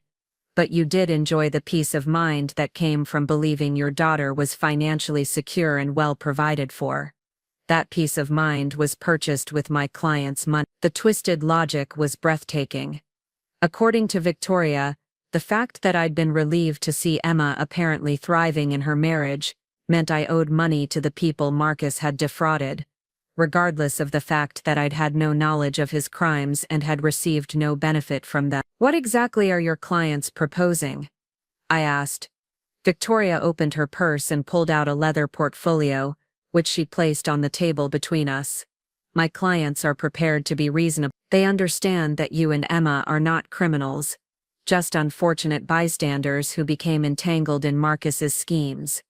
They're willing to accept a settlement of $2 million in exchange for releasing all claims against your family." $2 million. I couldn't keep the shock out of my voice. "Ms. Ashford, I don't have $2 million. I'm a retired nurse living on a pension and Social Security." "You have assets," Victoria said, consulting a document from her portfolio. "Your home is valued at approximately $400,000. You have retirement accounts totaling roughly $300,000. Emma has a degree and earning potential. Together, you could secure financing for the balance. You want me to mortgage everything I own and saddle Emma with debt for the rest of her life to pay for crimes she didn't commit. I want you to take responsibility for the consequences of your family members' actions, Victoria said. Surely you understand that when someone we love hurts other people, we have an obligation to help make those people whole. Marcus isn't my family member, he's Emma's estranged husband, who's currently in federal custody for fraud. Emma is divorcing him, and neither of us has any legal or moral obligation to pay his debts. Victoria's expression hardened slightly. Mrs. Brown, I think you're misunderstanding the nature of this conversation. This isn't a negotiation about legal obligation. This is a discussion about practical realities. What practical realities? The reality that my clients are very wealthy, very well connected, and very unhappy about their losses. The reality that they have resources and patience that extend far beyond what the federal justice system can provide. The reality that they view you and Emma as the only accessible targets for recovering their money now that Marcus is beyond their reach. The coffee shop suddenly felt smaller and more confining. Victoria was no longer bothering to hide the threat behind polite language. Her clients weren't just disappointed investors, they were people with the money and connections to make Emma's and my lives miserable until they got what they wanted. Ms. Ashford, are you threatening me? I'm informing you, Victoria said calmly. My clients have spent considerable resources investigating Marcus's fraud and its impact on their financial portfolios. They've also spent considerable resources investigating everyone who might bear some responsibility for their losses. That investigation included very thorough background checks on you and Emma. She opened her portfolio again and pulled out a manila folder thick with documents. Your employment history, credit reports, medical records, social connections, daily routines. My clients know quite a lot about both of you. They know where Emma goes for therapy, where you shop for groceries, which routes you take when you drive to visit friends. They know because they've been watching. My hands started shaking. You've been stalking us. They've been conducting due diligence, Victoria corrected. The same kind of investigation they would conduct before making any significant investment. And based on that investigation, they've concluded that you and Emma represent their best opportunity for meaningful recovery. This is extortion. This is business, Victoria said. Unpleasant business perhaps, but business nonetheless. My clients invested $12 million, based on representations that included your family's assets as collateral. Marcus may be in federal custody, but the debt remains. Someone has to pay it. I looked around the coffee shop, suddenly aware that any of the other customers could be working for Victoria's clients, watching and listening to our conversation. The pleasant afternoon meeting had transformed into something much more sinister, and I realized that Emma and I weren't as safe as we'd believed. What happens if I refuse? I asked. Victoria's smile returned, but it was cold and predatory. My clients are very creative when it comes to debt collection. They understand that direct confrontation often yields less satisfactory results than persistent encouragement. Persistent encouragement, employment difficulties, credit problems, unexpected complications with insurance claims or government benefits. The kinds of bureaucratic tangles that can make daily life quite challenging for people who aren't wealthy enough to pay for expedited solutions. The casual way she described a campaign of harassment made my skin crawl. Victoria's clients weren't just planning to demand money they weren't legally owed. They were planning to systematically destroy our lives until we gave them what they wanted. You're talking about ruining innocent people's lives because you're angry about being defrauded by someone else. I'm talking about recovering legitimate debts through available means, Victoria replied. Mrs. Brown, I want you to understand something very clearly. My clients are not the kind of people who accept losses gracefully. They didn't become wealthy by allowing others to steal from them without consequences. Marcus may be beyond their reach, but you and Emma are not. Emma has nothing to do with this. She was as much a victim of Marcus's fraud as your clients were. Emma was Marcus's wife. She lived in a house purchased with stolen money, wore clothes purchased with stolen money, and enjoyed a lifestyle funded entirely by my clients' investments. From their perspective, She owes a debt regardless of whether she knew how that lifestyle was financed. That's insane. That's justice, Victoria said, or at least it's the closest thing to justice my clients are likely to receive given the limitations of the federal court system. She closed her portfolio and placed it back in her purse, signaling that our meeting was coming to an end. Miss Brown, I'm going to give you 2 weeks to consider my client's proposal. $2 million paid according to a schedule will work out based on your available assets and Emma's earning potential. In exchange, my clients will consider the debt satisfied and will have no further interest in you or your daughter. And if I don't agree, then my clients will pursue alternative collection methods. And I can't guarantee that those methods will be as civilized as this conversation has been. Victoria stood up from the table with the same practiced grace she'd displayed when arriving. It's been a pleasure meeting you, Mrs. Brown. I'll be in touch in 2 weeks to discuss your decision. She walked out of the coffee shop without looking back, leaving me alone with my untouched coffee and the growing realization that Emma and I had escaped from Marcus's immediate threats only to find ourselves targeted by people with far more resources and far fewer scruples. I sat in the coffee shop for another hour, trying to process what had just happened and figure out what to do next. Victoria's clients weren't criminals in the traditional sense.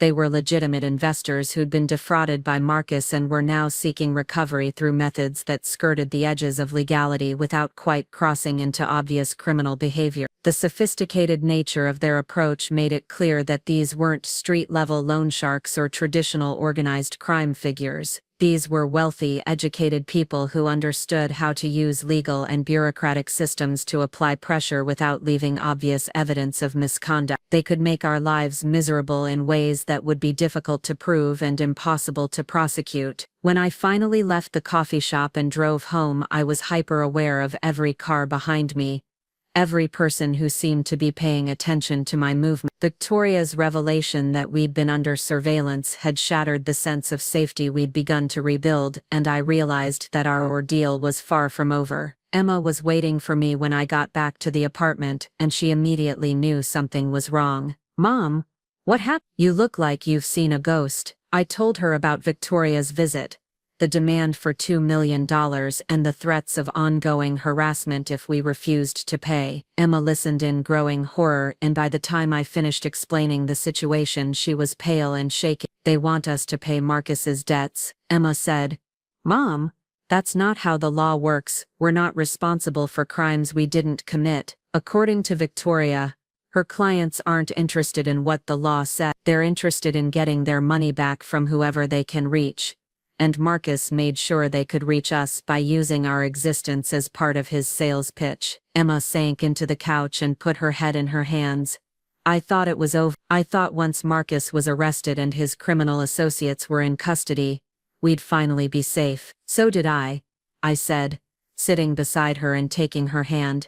"But it seems like Marcus's fraud created more enemies than we realized. What are we going to do?" It was a good question, and I didn't have a good answer. $2 million was an impossible sum for us to raise, but Victoria's threats of ongoing harassment were equally impossible to ignore. These people had already demonstrated that they had the resources to watch us and the connections to access our personal information. If they decided to make our lives difficult, they could probably succeed without ever doing anything obviously illegal. "We need help," I said finally. "Professional help from people who understand how to deal with this kind of situation." I called Ray that evening and explained what had happened with Victoria Ashford. He listened without interrupting, asking only a few clarifying questions about the specifics of her threats and demands. "Leslie, this is more serious than I initially thought," Ray said when I finished. "These people aren't just angry investors, they're sophisticated actors who know how to exploit legal gray areas to apply pressure without technically breaking the law." "What do you mean?" "Victoria Ashford isn't some random lawyer representing defrauded investors. She's a specialist in asset recovery who works for ultra-high net worth individuals who want results regardless of legal nicety. Her clients probably include foreign investors,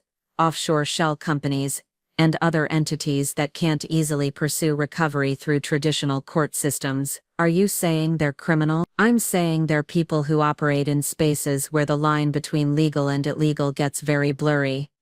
Ray said. They probably have legitimate investment losses, but they also probably have reasons for avoiding traditional legal remedies that go beyond simple impatience with the court system. What does that mean for Emma and me? It means you're dealing with people who have unlimited resources, and very few scruples about how they use them, Ray said grimly. But it also means they have vulnerabilities if we can figure out how to exploit them. What kind of vulnerability? People who operate in legal gray areas usually have something to hide, Ray explained. If Victoria's clients were completely legitimate, they'd be pursuing recovery through the federal bankruptcy court like everyone else. The fact that they're approaching you directly suggests they have reasons for wanting to avoid official scrutiny. Ray agreed to meet with us the next day to discuss our options and develop a strategy for dealing with Victoria's demand. In the meantime, he advised us to document everything, avoid being alone in public places, and vary our daily routines to make surveillance more difficult. That night, Emma and I barely slept. Every sound in the hallway made us jump. Every car that passed too slowly made us wonder if we were being watched. The apartment that had felt like a safe haven just days earlier now felt like a trap, and we both understood that our lives had fundamentally changed again. The next morning, Ray arrived with a briefcase full of documents and a serious expression that told me he'd been busy researching Victoria Ashford and her clients. Ladies, I've got good news and bad news about your situation. Bad news first, Emma. Victoria Ashford is exactly who I thought she was.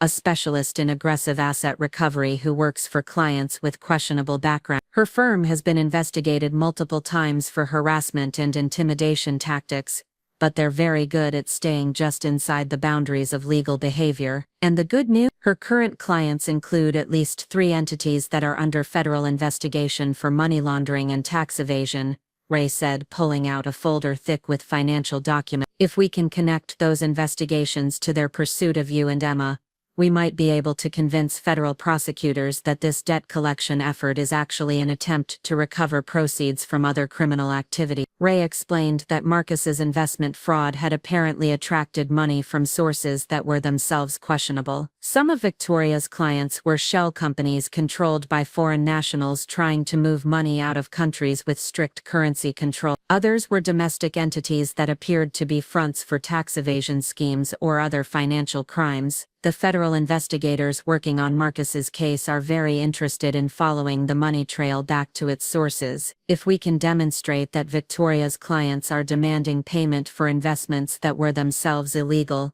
we might be able to get federal protection rather than having to fight this battle alone. How do we demonstrate that? By giving Victoria exactly what she's asking for, Ray said with a smile that was equal parts satisfaction and mischief. We're going to arrange a meeting where she provides detailed information about her clients' investments and their legal basis for claiming recovery from you and Emma. Won't that be dangerous? Not if we do it right, Ray said. Federal investigators are very interested in building cases against money laundering operations, and they're willing to provide protection for witnesses who can help them identify the players and document the scheme. Ray's plan was elegant in its simplicity. We would arrange another meeting with Victoria, but this time we'd be wearing recording devices provided by federal investigators. Victoria would inevitably provide details about her clients' investments and their basis for claiming recovery from us, and those details would help investigators connect the dots between Marcus's fraud and the larger money laundering operations they were already investigating. What if Victoria suspects we're recording her? She won't, Ray said confidently. Victoria's entire business model depends on intimidating people who don't have the resources or knowledge to fight back effectively. She's not expecting you to have federal backing, and she's probably not prepared for the level of legal sophistication that implies. The plan required careful coordination with federal investigators, who were indeed very interested in learning more about the sources of Marcus's investment funding. Agent Sarah Chen, who'd been leading the investigation into Marcus's fraud, agreed to provide recording equipment and legal protection in exchange for our cooperation in documenting Victoria's clients and their demands. Miss Brown, what you're describing sounds like a classic case of criminals trying to recover proceeds from other criminal activities, Agent Chen explained during our briefing meeting. If Victoria's clients invested money that was itself illegally obtained, then their demands for payment from you and Emma are essentially demands for you to help them launder money, even if we don't pay them. Even the demand itself is evidence of criminal intent, Agent Chen said. By threatening harassment if you don't pay debts you don't legally owe, Victoria and her clients are engaging in extortion. By demanding payment for investments that may have involved illegal funds, they're attempting to use you as unwitting participants in money laundering. The recording equipment was remarkably sophisticated. Tiny devices that looked like ordinary jewelry but could capture hours of conversation with perfect clarity. Agent Chen's team also provided backup surveillance to ensure our safety during the meeting, and to document any additional evidence of criminal behavior. I called Victoria's office and requested another meeting, explaining that Emma and I had discussed their proposal, and were prepared to negotiate terms for repayment. Victoria agreed to meet us at the same coffee shop, and her eagerness to discuss details suggested that she believed we were ready to capitulate to her demand. The second meeting with Victoria was scheduled for a Thursday afternoon, giving Agent Chen's team 2 days to prepare surveillance and coordinate with other federal investigators who might be interested in the evidence we collected. Emma and I spent those 2 days practicing natural conversation while wearing the recording devices, making sure we could elicit the information federal investigators needed, without appearing suspicious. On Thursday morning, Agent Chen's team conducted a final briefing to review our objectives and safety protocol. The primary goal was to get Victoria to provide specific details about her clients' identities, the amounts they'd invested with Marcus, and their legal basis for claiming recovery from Emma and me. Secondary objectives included documenting any threats or admissions of surveillance activity. Remember, your safety is the priority, Agent Chen emphasized. If Victoria becomes suspicious or aggressive, end the meeting immediately. We'll have agents positioned around the coffee shop, and we can intervene within seconds if necessary. Emma was nervous but determined. Agent Chen, what happens after we get this evidence? Will Victoria and her clients just give up and leave us alone? If the evidence supports federal charges, they'll have much bigger problems to worry about than collecting debts from you, Agent Chen. Money laundering and extortion charges carry serious prison time, and people facing those kinds of charges usually lose interest in pursuing civil remedies. The coffee shop was busier than it had been during our first meeting, which provided good cover for Agent Chen's surveillance team. Victoria arrived precisely on time, looking as polished and professional as she had before, but I noticed she was carrying a larger briefcase and seemed more focused on the business at hand. Miss Brown, Emma, thank you both for agreeing to meet again, Victoria said, settling into her chair with practiced efficiency. I trust you've had time to consider my client's proposal and discuss your options. We have, I said, and we're prepared to discuss repayment terms, but we need to understand exactly what we'd be agreeing to and who we'd be paying. Victoria smiled and opened her briefcase, pulling out several folders organized with color-coded tabs. Of course, financial transparency is essential for any successful arrangement. Over the next hour, Victoria provided exactly the kind of detailed information that Agent Chen's team had hoped to obtain. She identified specific clients by name and corporate entity,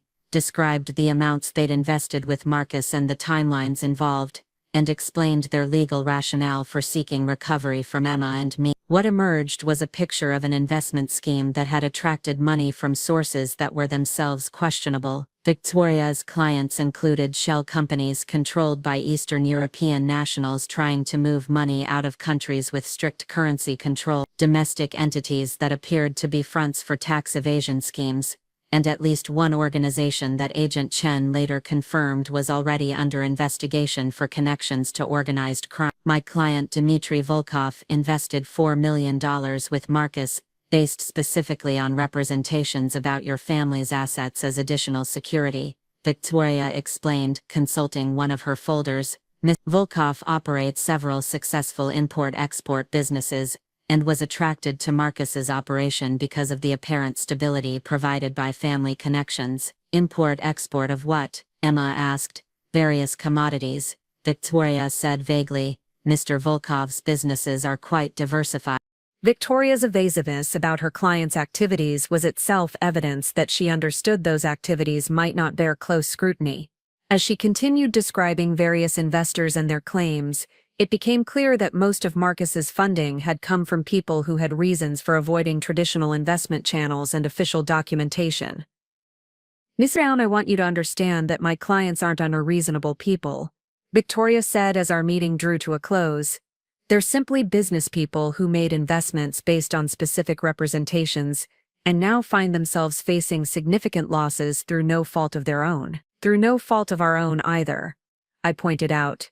"Perhaps not," Victoria conceded, "but you're the only viable targets for recovery, and my clients believe firmly that someone should be held accountable for their losses." Victoria's casual admission that Emma and I were being targeted simply because we were viable rather than legally responsible was exactly the kind of evidence Agent Chen had hoped to obtain. Combined with the detailed information about her clients' questionable backgrounds, it painted a clear picture of an extortion scheme designed to recover proceeds from potentially criminal investments.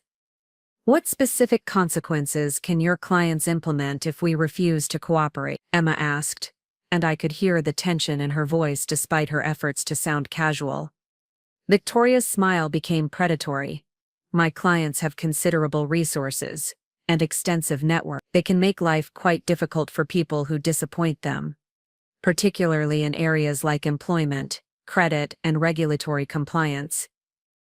"Can you be more specific?" "Let's just say that people who cross my clients often find themselves facing unexpected challenges with government agencies, financial institutions, and professional organizations," Victoria said. "The kinds of challenges that can be quite expensive and time-consuming to resolve." Victoria's veiled threats of bureaucratic harassment and official intimidation were exactly what Agent Chen had warned us about. These weren't street-level criminals making crude threats of violence. These were sophisticated operators who understood how to use legitimate systems to apply illegitimate pressure. As our meeting concluded, Victoria handed me another leather portfolio containing detailed repayment proposals and contact information for arranging fund transfers. "Mrs. Brown, I'll give you one more week to finalize your decision. After that, my clients will begin implementing alternative collection strategies." "Alternative collection strategies? Nothing dramatic," Victoria assured me. "Just persistent encouragement through available channels. My clients are very patient, but they're also very thorough." After Victoria left, Emma and I sat in the coffee shop for another 20 minutes, making sure our recording devices had captured everything, and allowing Agent Chen's surveillance team to confirm that Victoria had departed the area. When we finally left, we felt like we'd just survived a very sophisticated form of legal terrorism. The recording equipment had functioned perfectly, capturing every word of Victoria's threats and admissions. Agent Chen's team was particularly interested in Victoria's descriptions of her clients' backgrounds and their methods for applying pressure to uncooperative targets. "This is excellent evidence," Agent Chen told us during our debriefing session. "Victoria essentially confessed to running an extortion operation on behalf of clients who are already under federal investigation for other crimes." "What happens next?" "We coordinate with the other federal investigations targeting Victoria's clients, and we build a comprehensive case that includes money laundering, extortion, and conspiracy charges," Agent Chen explained. "Victoria and her clients are about to discover that threatening federal witnesses is a very serious mistake." Within 48 hours of our recorded meeting, federal investigators had obtained warrants for Victoria's financial records and begun coordinating raids on her client's business operation. The evidence we'd provided connected several ongoing investigations and gave prosecutors the leverage they needed to bring significant charges against a money laundering network that had been operating for years. Victoria Ashford was arrested on Friday morning at her law office, charged with extortion, conspiracy, and aiding money laundering operations. Her clients faced even more serious charges, including racketeering and criminal enterprise violations that carried potential sentences of decades in federal prison.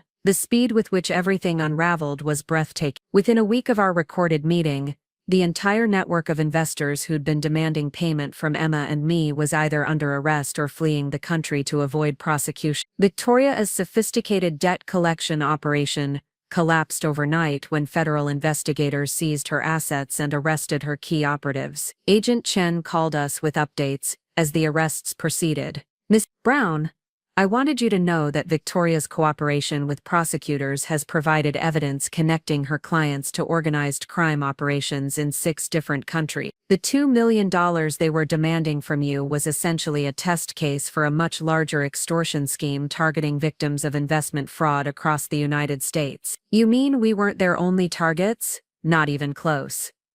Agent Chen said Victoria's operation was systematically targeting families of convicted fraudsters, demanding payment for debts they didn't legally owe, and threatening harassment if they refused. You and Emma were just the most recent victims of a scheme that had been operating for over 2 years. The revelation that we'd been part of a much larger criminal operation was both horrifying and oddly comforting. Horrifying because it meant Victoria's threats had been very real and backed by significant resources, but comforting because it meant our resistance had helped expose and stop a scheme that was hurting many other innocent people. Emma and I testified before a federal grand jury about our experiences with Victoria and her clients, providing evidence that helped prosecutors secure indictments against multiple defendants on charges ranging from extortion to money laundering to criminal enterprise violation. The testimony was difficult emotionally, but it was also empowering to finally have our experiences validated by a legal system that recognized us as victims rather than potential accomplices. Victoria Ashford ultimately pled guilty to federal extortion and conspiracy charges in exchange for a reduced sentence and cooperation with ongoing investigations into international money laundering operations. Her clients received much harsher sentences, with several facing decades in federal prison for their roles in organized criminal enterprises. The legal resolution of our case provided closure, but the emotional healing took much longer. Emma and I both struggled with the realization that we'd been targeted not just by Marcus, but by a sophisticated criminal network that viewed us as acceptable collateral damage in their effort to recover illegal investment. Mom, Emma said one evening as we were reviewing news coverage of Victoria's sentencing, do you think we'll ever feel completely safe again? I think safety is something you build over time. Not by avoiding all risks, but by learning to recognize threats and knowing you have the resources to deal with them. What resources do we have? We have each other, I said. We have people like Ray and Agent Chen who care about justice. We have the knowledge that standing up to criminals can actually make a difference, and we have the experience of surviving something that could have destroyed us but didn't. Emma nodded thoughtfully. It's strange, but I feel stronger now than I did before any of this started. Before Marcus, before Victoria, before everything fell apart. That's because you learned something important about yourself, I said. You learned that you can survive betrayal, manipulation, and threats without losing who you are at your core. What did you learn? I learned that loving someone doesn't mean protecting them from the consequences of their choices, I said.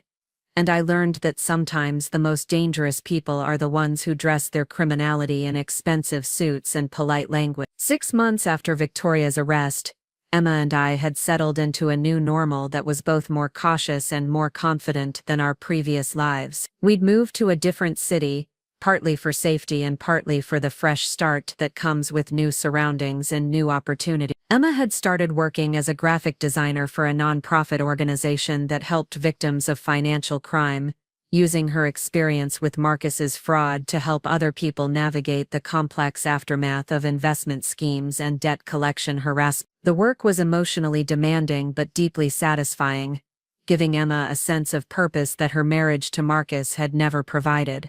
I'd found part-time work at a local hospital, discovering that retirement wasn't nearly as appealing as staying engaged with meaningful work and human connection. The nursing skills I'd developed over 40 years translated well to helping patients and families cope with medical crises, and the experience of surviving Marcus and Victoria had given me new insights into resilience and recovery. Our relationship, which had been damaged by Marcus's manipulation and isolation tactics, had emerged stronger than it had ever been. We'd learned to communicate more directly about problems and concerns, and we'd developed the kind of trust that comes from surviving serious threats together. Mom, Emma said one evening as we were making dinner in our new kitchen, I've been thinking about something Agent Chen said during one of our interviews. What was that? She said that victims of sophisticated criminals often blame themselves for being deceived, but that the real responsibility lies with the criminals who study human psychology specifically to exploit people's natural inclinations to trust and love. That sounds right to me. It made me realize that Marcus didn't succeed in manipulating me because I was weak or stupid,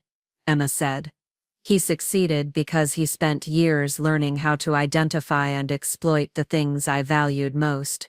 Love, loyalty, family, security. Those aren't weaknesses, sweetheart. Those are some of your greatest strengths. That's what I'm finally starting to understand, Emma said. Marcus and Victoria both tried to use my love for you against me, but in the end, that love was what saved us both. Looking at my daughter's face, seeing the confidence and clarity that had replaced the fear and confusion of her marriage to Marcus, I realized that our ordeal had ultimately accomplished something neither Marcus nor Victoria had intended. It had shown us exactly how strong we were when we faced threats together, and it had taught us that real love doesn't require choosing between loyalty and safety. The criminal cases against Marcus, Victoria, and her clients continued to unfold over the following year, providing a steady stream of reminders about the scope of the schemes we'd escaped. Marcus received a reduced sentence in exchange for his cooperation, but he was still facing 8 years in federal prison. Victoria received 5 years for her role in the extortion scheme. Her clients faced much harsher sentences,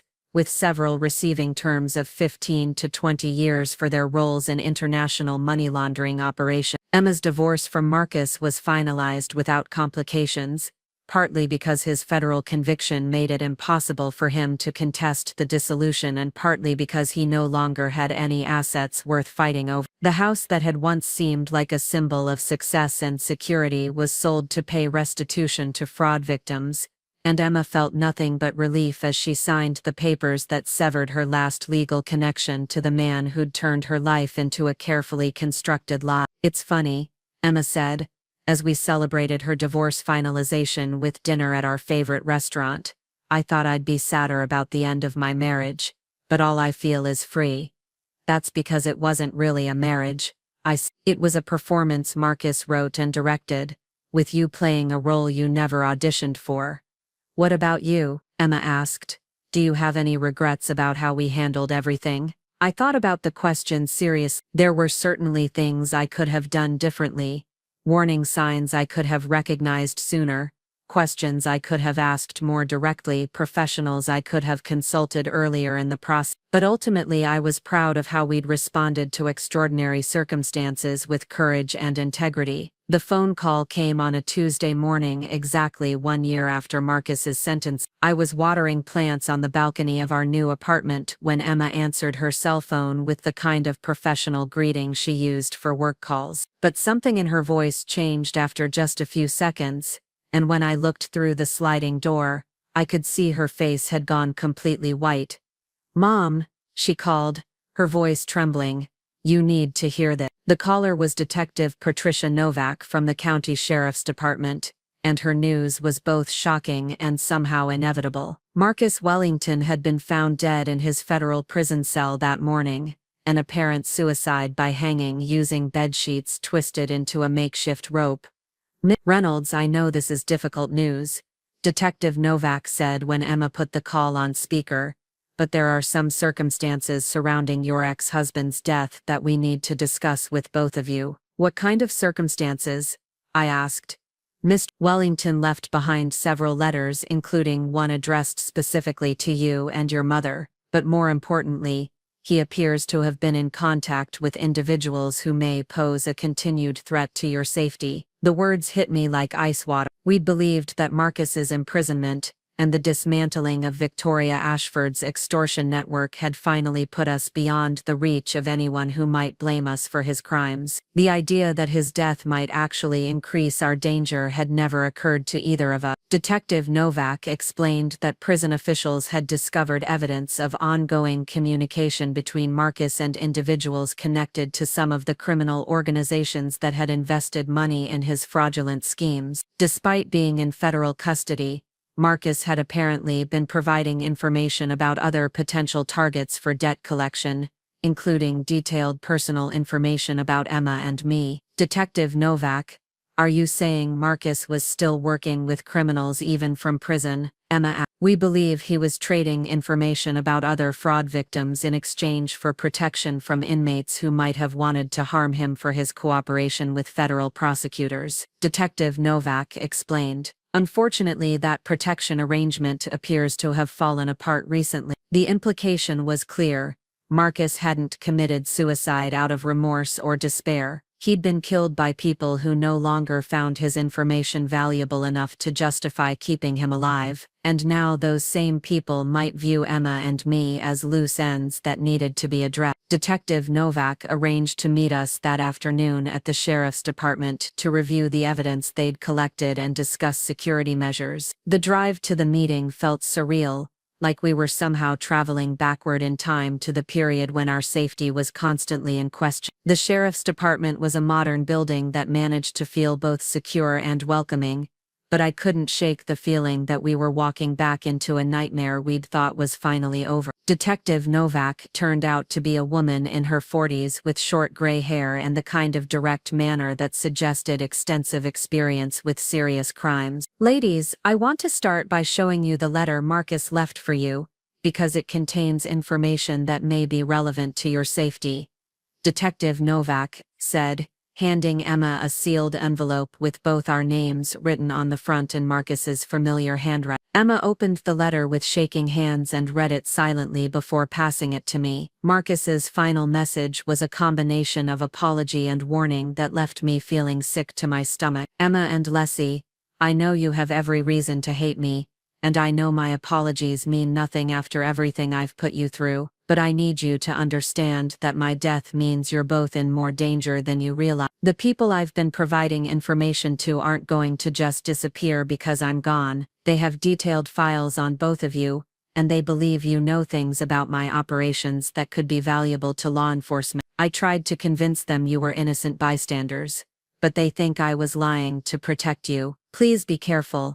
Please get help. Please don't trust anyone who approaches you claiming to have information about my death or my cases. I loved you both, even though I showed it in terrible ways. Marcus, what kind of information do these people think we have? I asked Detective Novak.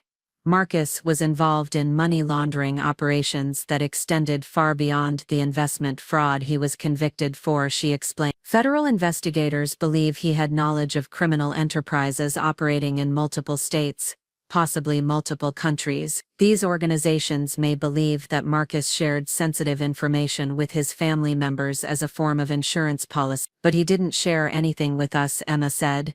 We barely spoke to him after his arrest, and when we did, it was only about divorce proceedings. I believe you, Detective Novak said, but these aren't people who operate on the basis of reasonable doubt. They tend to eliminate potential threats first and verify information later. Detective Novak spread several photographs across the conference table, showing us faces of individuals who'd been identified as associates of the criminal organizations Marcus had been involved with. Some of the faces looked like typical criminals from movies or television shows, but others looked like ordinary business people or professionals who could blend into any environment. These individuals have been spotted in your current city within the past 2 weeks, Detective Novak.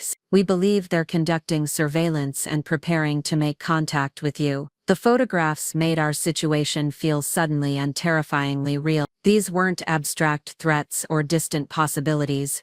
These were specific people who were already in our vicinity and actively planning to involve us in criminal activities we knew nothing about. What kind of contact? Emma asked. That depends on what they're trying to accomplish, Detective Novak said. If they believe you have information they need, they might try to extract it through intimidation or coercion. If they believe you're potential witnesses who could testify against them, they might try to eliminate that threat permanently. We agreed to protective custody, though the decision felt like surrendering the independence we'd fought so hard to rebuild. The protective custody facility was a modified apartment complex on the outskirts of the city, designed to house witnesses and potential victims while law enforcement agencies built cases against the people who were threatening them. Agent Sarah Chen, who'd worked on the original Marcus Wellington case, coordinated our protection and provided regular updates on the investigation. During one of our weekly meetings, she arrived with news that would change everything again. "Ladies,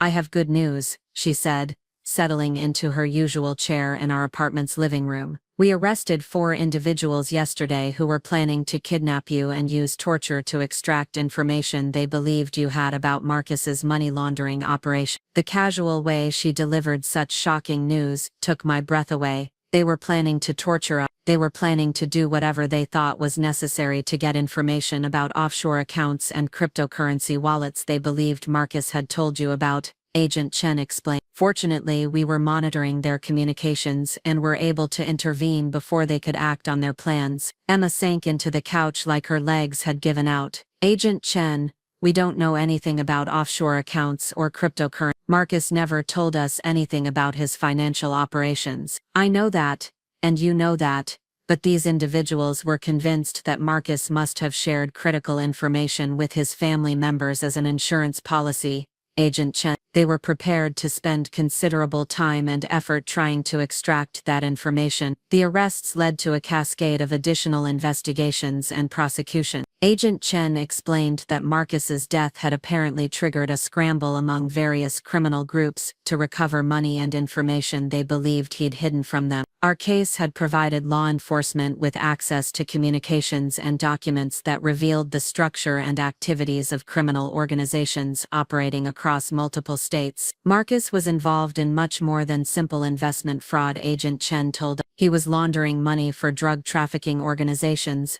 arms dealers, and human trafficking operations. His death created a power vacuum that multiple criminal groups were trying to fill. Over the following weeks, federal and local law enforcement agencies arrested 17 individuals connected to the criminal organizations that had been targeting us. The communications they'd intercepted suggested that our case was no longer a priority for any remaining criminal groups. "The consensus among federal prosecutors is that you're no longer facing an active threat," Agent Chen said during what would be our final meeting in protective custody. "The people who believed you had information about Marcus's operations have either been arrested or have moved on to other priorities." "Does that mean we can leave protective custody?" "It means you can leave protective custody," Agent Chen confirmed, "but we'll continue monitoring for any signs that new threats might emerge. And we'll want you to remain available for testimony as these cases proceed through the court system." The prospect of leaving protective custody and returning to normal life was both exciting and terrifying. We'd spent weeks in a controlled environment where our safety was managed by professionals, and the idea of being responsible for our own security again felt overwhelming. Emma and I spent our last night in protective custody, talking about what we'd learned and what we wanted our lives to look like going forward. The experience had been traumatic, but it had also been educational in ways we were only beginning to understand. "Mom, I feel like I understand something now that I didn't understand before," Emma said as we were packing our few belongings. "What's that?" "The difference between being a victim and being a survivor," she said. "When Marcus was manipulating me, I was a victim. When Victoria was extorting us, we were victims. But when we started fighting back and helping law enforcement build cases against these people, we became survivors." "What's the difference?" "Victims have things done to them," Emma said. "Survivors do things to protect themselves and other people. We're not victims anymore, Mom. We're survivors who know how to fight back when people try to hurt us." Looking at my daughter's face, seeing the strength and confidence that had emerged from our ordeal, I realized that she was absolutely right. We'd been transformed by our experiences with Marcus, Victoria, and the criminal organizations that had targeted us. We were no longer the naive, trusting people who could be easily manipulated or intimidated. "Emma, what do you want to do now that we're free to rebuild our lives again?" "I want to help other people who are going through what we went through," she said without hesitation. "I want to work with law enforcement agencies and victim assistance programs to help families who've been targeted by sophisticated criminals." 6 months after leaving protective custody, Emma had founded a nonprofit organization dedicated to helping victims of financial fraud and their families navigate the complex aftermath of sophisticated criminal schemes. Her organization provided legal assistance, emotional support, and practical guidance to people who found themselves targeted by criminal networks after being victimized by fraudulent investment schemes. I joined her organization as a volunteer coordinator, using my nursing background to help trauma victims access mental health services, and my experience with Marcus's schemes to help other families recognize warning signs of financial manipulation and criminal threat. Our work brought us into contact with dozens of families who'd experienced variations of what we'd been through. We met elderly couples who'd lost their life savings to investment fraudsters, young families who'd been threatened by criminal organizations seeking to recover money from fraudulent schemes, and countless individuals who discovered that people they trusted had been systematically deceiving and exploiting them. "Mom," Emma said, one evening as we were reviewing case files in our shared office, "do you ever regret how everything happened with Marcus? Do you wish we'd handled things differently?"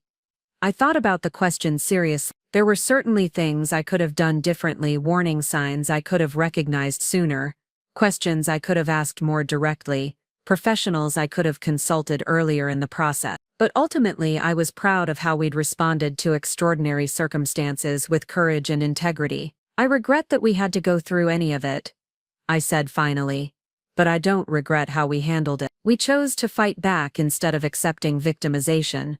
We chose to help law enforcement protect other people instead of just protecting ourselves. And we chose to use our experience to help other families avoid or survive similar situations." "Do you think Marcus would be proud of what we've accomplished?" It was a question I'd been avoiding for months, but Emma deserved an honest answer. "I think the man Marcus could have been would be proud of what we've accomplished, but the man Marcus actually was would probably see our work as a threat to people like him. That's exactly why we need to keep doing it," Emma said. "For every Marcus we help catch or Victoria we help prosecute, there are families who don't have to go through what we went through." Our organization had helped law enforcement agencies identify and prosecute more than 30 individuals involved in financial fraud schemes, similar to Marcus's operation. We'd assisted 47 families in escaping from criminal debt collection schemes, and we'd developed educational programs that had reached thousands of people who might otherwise have been vulnerable to sophisticated financial manipulation. The work was emotionally demanding, but it was also deeply satisfying in ways that neither Emma nor I had anticipated. Every family we helped protect from criminal organizations, every successful prosecution we assisted with, every educational program that prevented someone from being victimized felt like justice not just for us, but for everyone who'd been hurt by people like Marcus and Victoria. 1 year after founding our organization, Emma received a call from Agent Chen with news that brought our story full circle. Victoria Ashford had been released from federal prison after serving her reduced sentence, and she'd contacted the FBI requesting a meeting with us. She claims she has information about other criminal organizations that are targeting fraud victims' families, Agent Chen explained. She wants to cooperate with ongoing investigations, and says she specifically wants to apologize to you and Emma for her role in the extortion scheme. "Is it safe?" Emma asked. "We'll provide full security for the meeting," Agent Chen said. "But the decision is entirely yours. Victoria can provide her information to us whether you agree to meet with her or not." Emma and I discussed the request for several days before deciding to meet with Victoria. We were curious about what she might have learned during her imprisonment, and we wanted to look her in the eye as the people we'd become rather than the victims she'd tried to exploit. The meeting took place in a secure conference room at the federal building, with Agent Chen and 2 other law enforcement officers present as witnesses and security. Victoria looked older and more tired than she had during our previous encounters, and her expensive clothes had been replaced by simple, conservative attire that made her appear less intimidating. "Miss Brown, Emma, thank you for agreeing to meet with me," Victoria said, and her voice carried none of the calculated confidence I remember. "I know I have no right to ask for your forgiveness, but I wanted you to know that my time in prison helped me understand the full scope of the damage my actions caused." "What kind of damage?" Emma asked. "Not just to you but to dozens of other families who were targeted by the criminal organizations I was working for," Victoria said. I learned that my debt collection schemes were part of a much larger network of criminal enterprises that were systematically exploiting fraud victims and their families. Victoria spent the next hour providing detailed information about criminal organizations that were continuing to target families affected by financial fraud. Her information led to additional investigations and prosecutions that protected many other potential victims from experiencing what Emma and I had endured. As our meeting concluded, Victoria made one final statement that stayed with me long after we'd left the federal building. "Mrs. Brown, Emma, I want you to know that your refusal to be intimidated and your willingness to fight back probably saved dozens of other families from being victimized by the organizations I was working for. When word spread through criminal networks that you'd successfully cooperated with law enforcement to prosecute debt collectors, many other operations decided that targeting fraud victims' families was too risky to continue." Walking out of the federal building that day, Emma and I both felt like we'd finally reached the end of a journey that had begun with a simple request for a holiday visit and a loan co-signature. We'd survived fraud, extortion, death threats, kidnapping plots, and criminal prosecution. We'd lost our innocence and our illusions, but we'd gained something much more valuable: the strength to fight back against people who prey on others, and the wisdom to recognize danger before it could destroy us. "Mom," Emma said, as we drove home from our meeting with Victoria, "I finally understand what this whole experience was really about." "What was it about?" "It was about learning that love doesn't make you weak," she said. "It makes you strong enough to protect the people you care about, even when that protection requires fighting people who seem more powerful than you are." "And what did you learn about yourself?" "I learned that I'm much stronger than I ever imagined," Emma said. "And I learned that the best way to heal from being victimized is to help other people avoid becoming victims." As we pulled into the parking lot of our organization's office, where we'd spend the evening working on cases for other families who needed our help, I reflected on the extraordinary journey we'd taken from that first Christmas invitation to our final confrontation with the criminal networks that had tried to destroy us. We'd started as innocent bystanders, who'd been pulled into a world of sophisticated criminal schemes through no fault of our own. We'd emerged as advocates and survivors who were actively working to protect other families from experiencing similar ordeals. Marcus's final attempt to hurt us through his criminal associates had instead provided us with the knowledge and experience we needed to become a force for justice and protection in the lives of other vulnerable people. It was, in the strangest possible way, the perfect ending to a story that had begun with manipulation and betrayal but concluded with empowerment and service to others. We'd learned that real strength comes not from avoiding danger, but from facing it with courage and using the experience to help other people survive similar challenges. Up next, you've got two more standout stories right on your screen. If this one hit the mark, you won't want to pass these up. Just click and check them out.